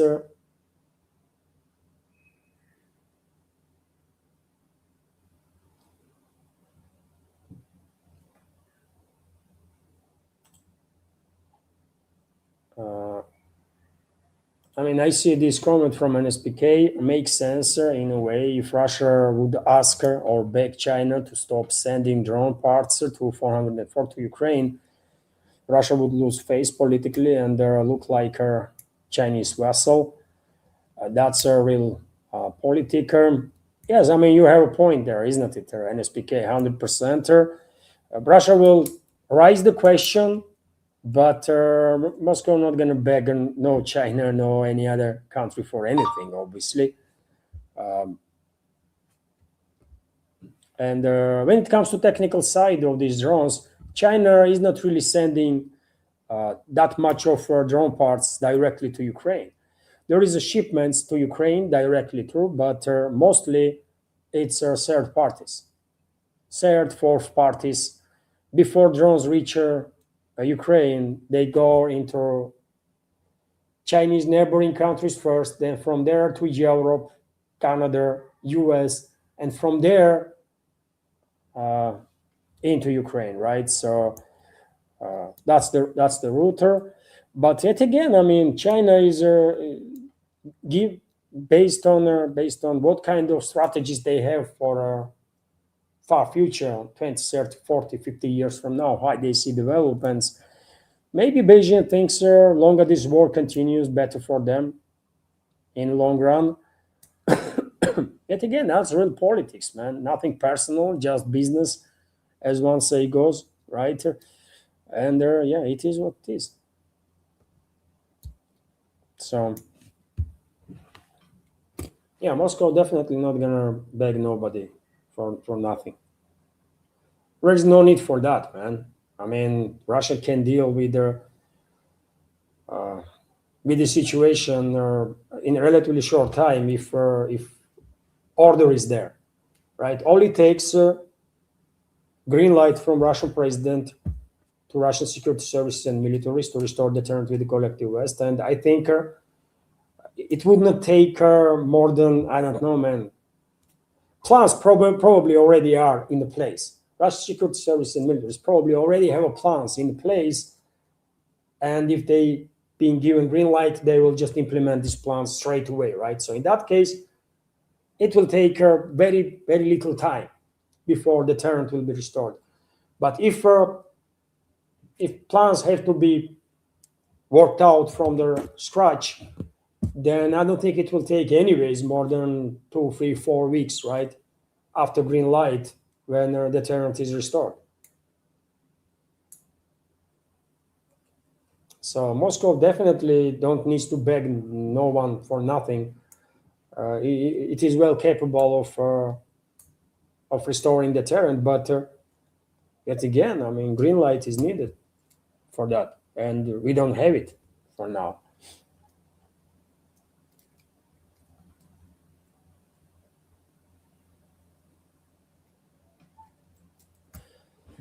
And this is it for now, dear friends, isn't it? Or was there?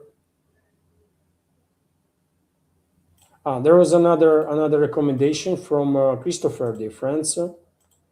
Let me highlight these two.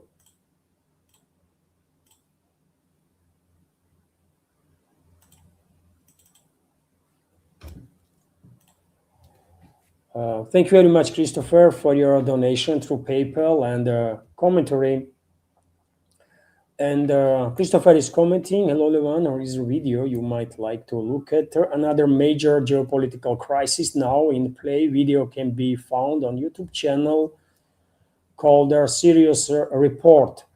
So, dear friend, Christopher is helping us big time, helping this project big time with his donations, and they're also helping our community, members of our community who might be interested in topics that he's highlighting in his comments and the channels also, right? Because we should understand, man, many channels are in shadow ban, and if you're not being recommended certain channel, you might spend all day longer or entire your life on internet or on YouTube, and you might never ever see that channel that maybe has videos or content that you would prefer to see.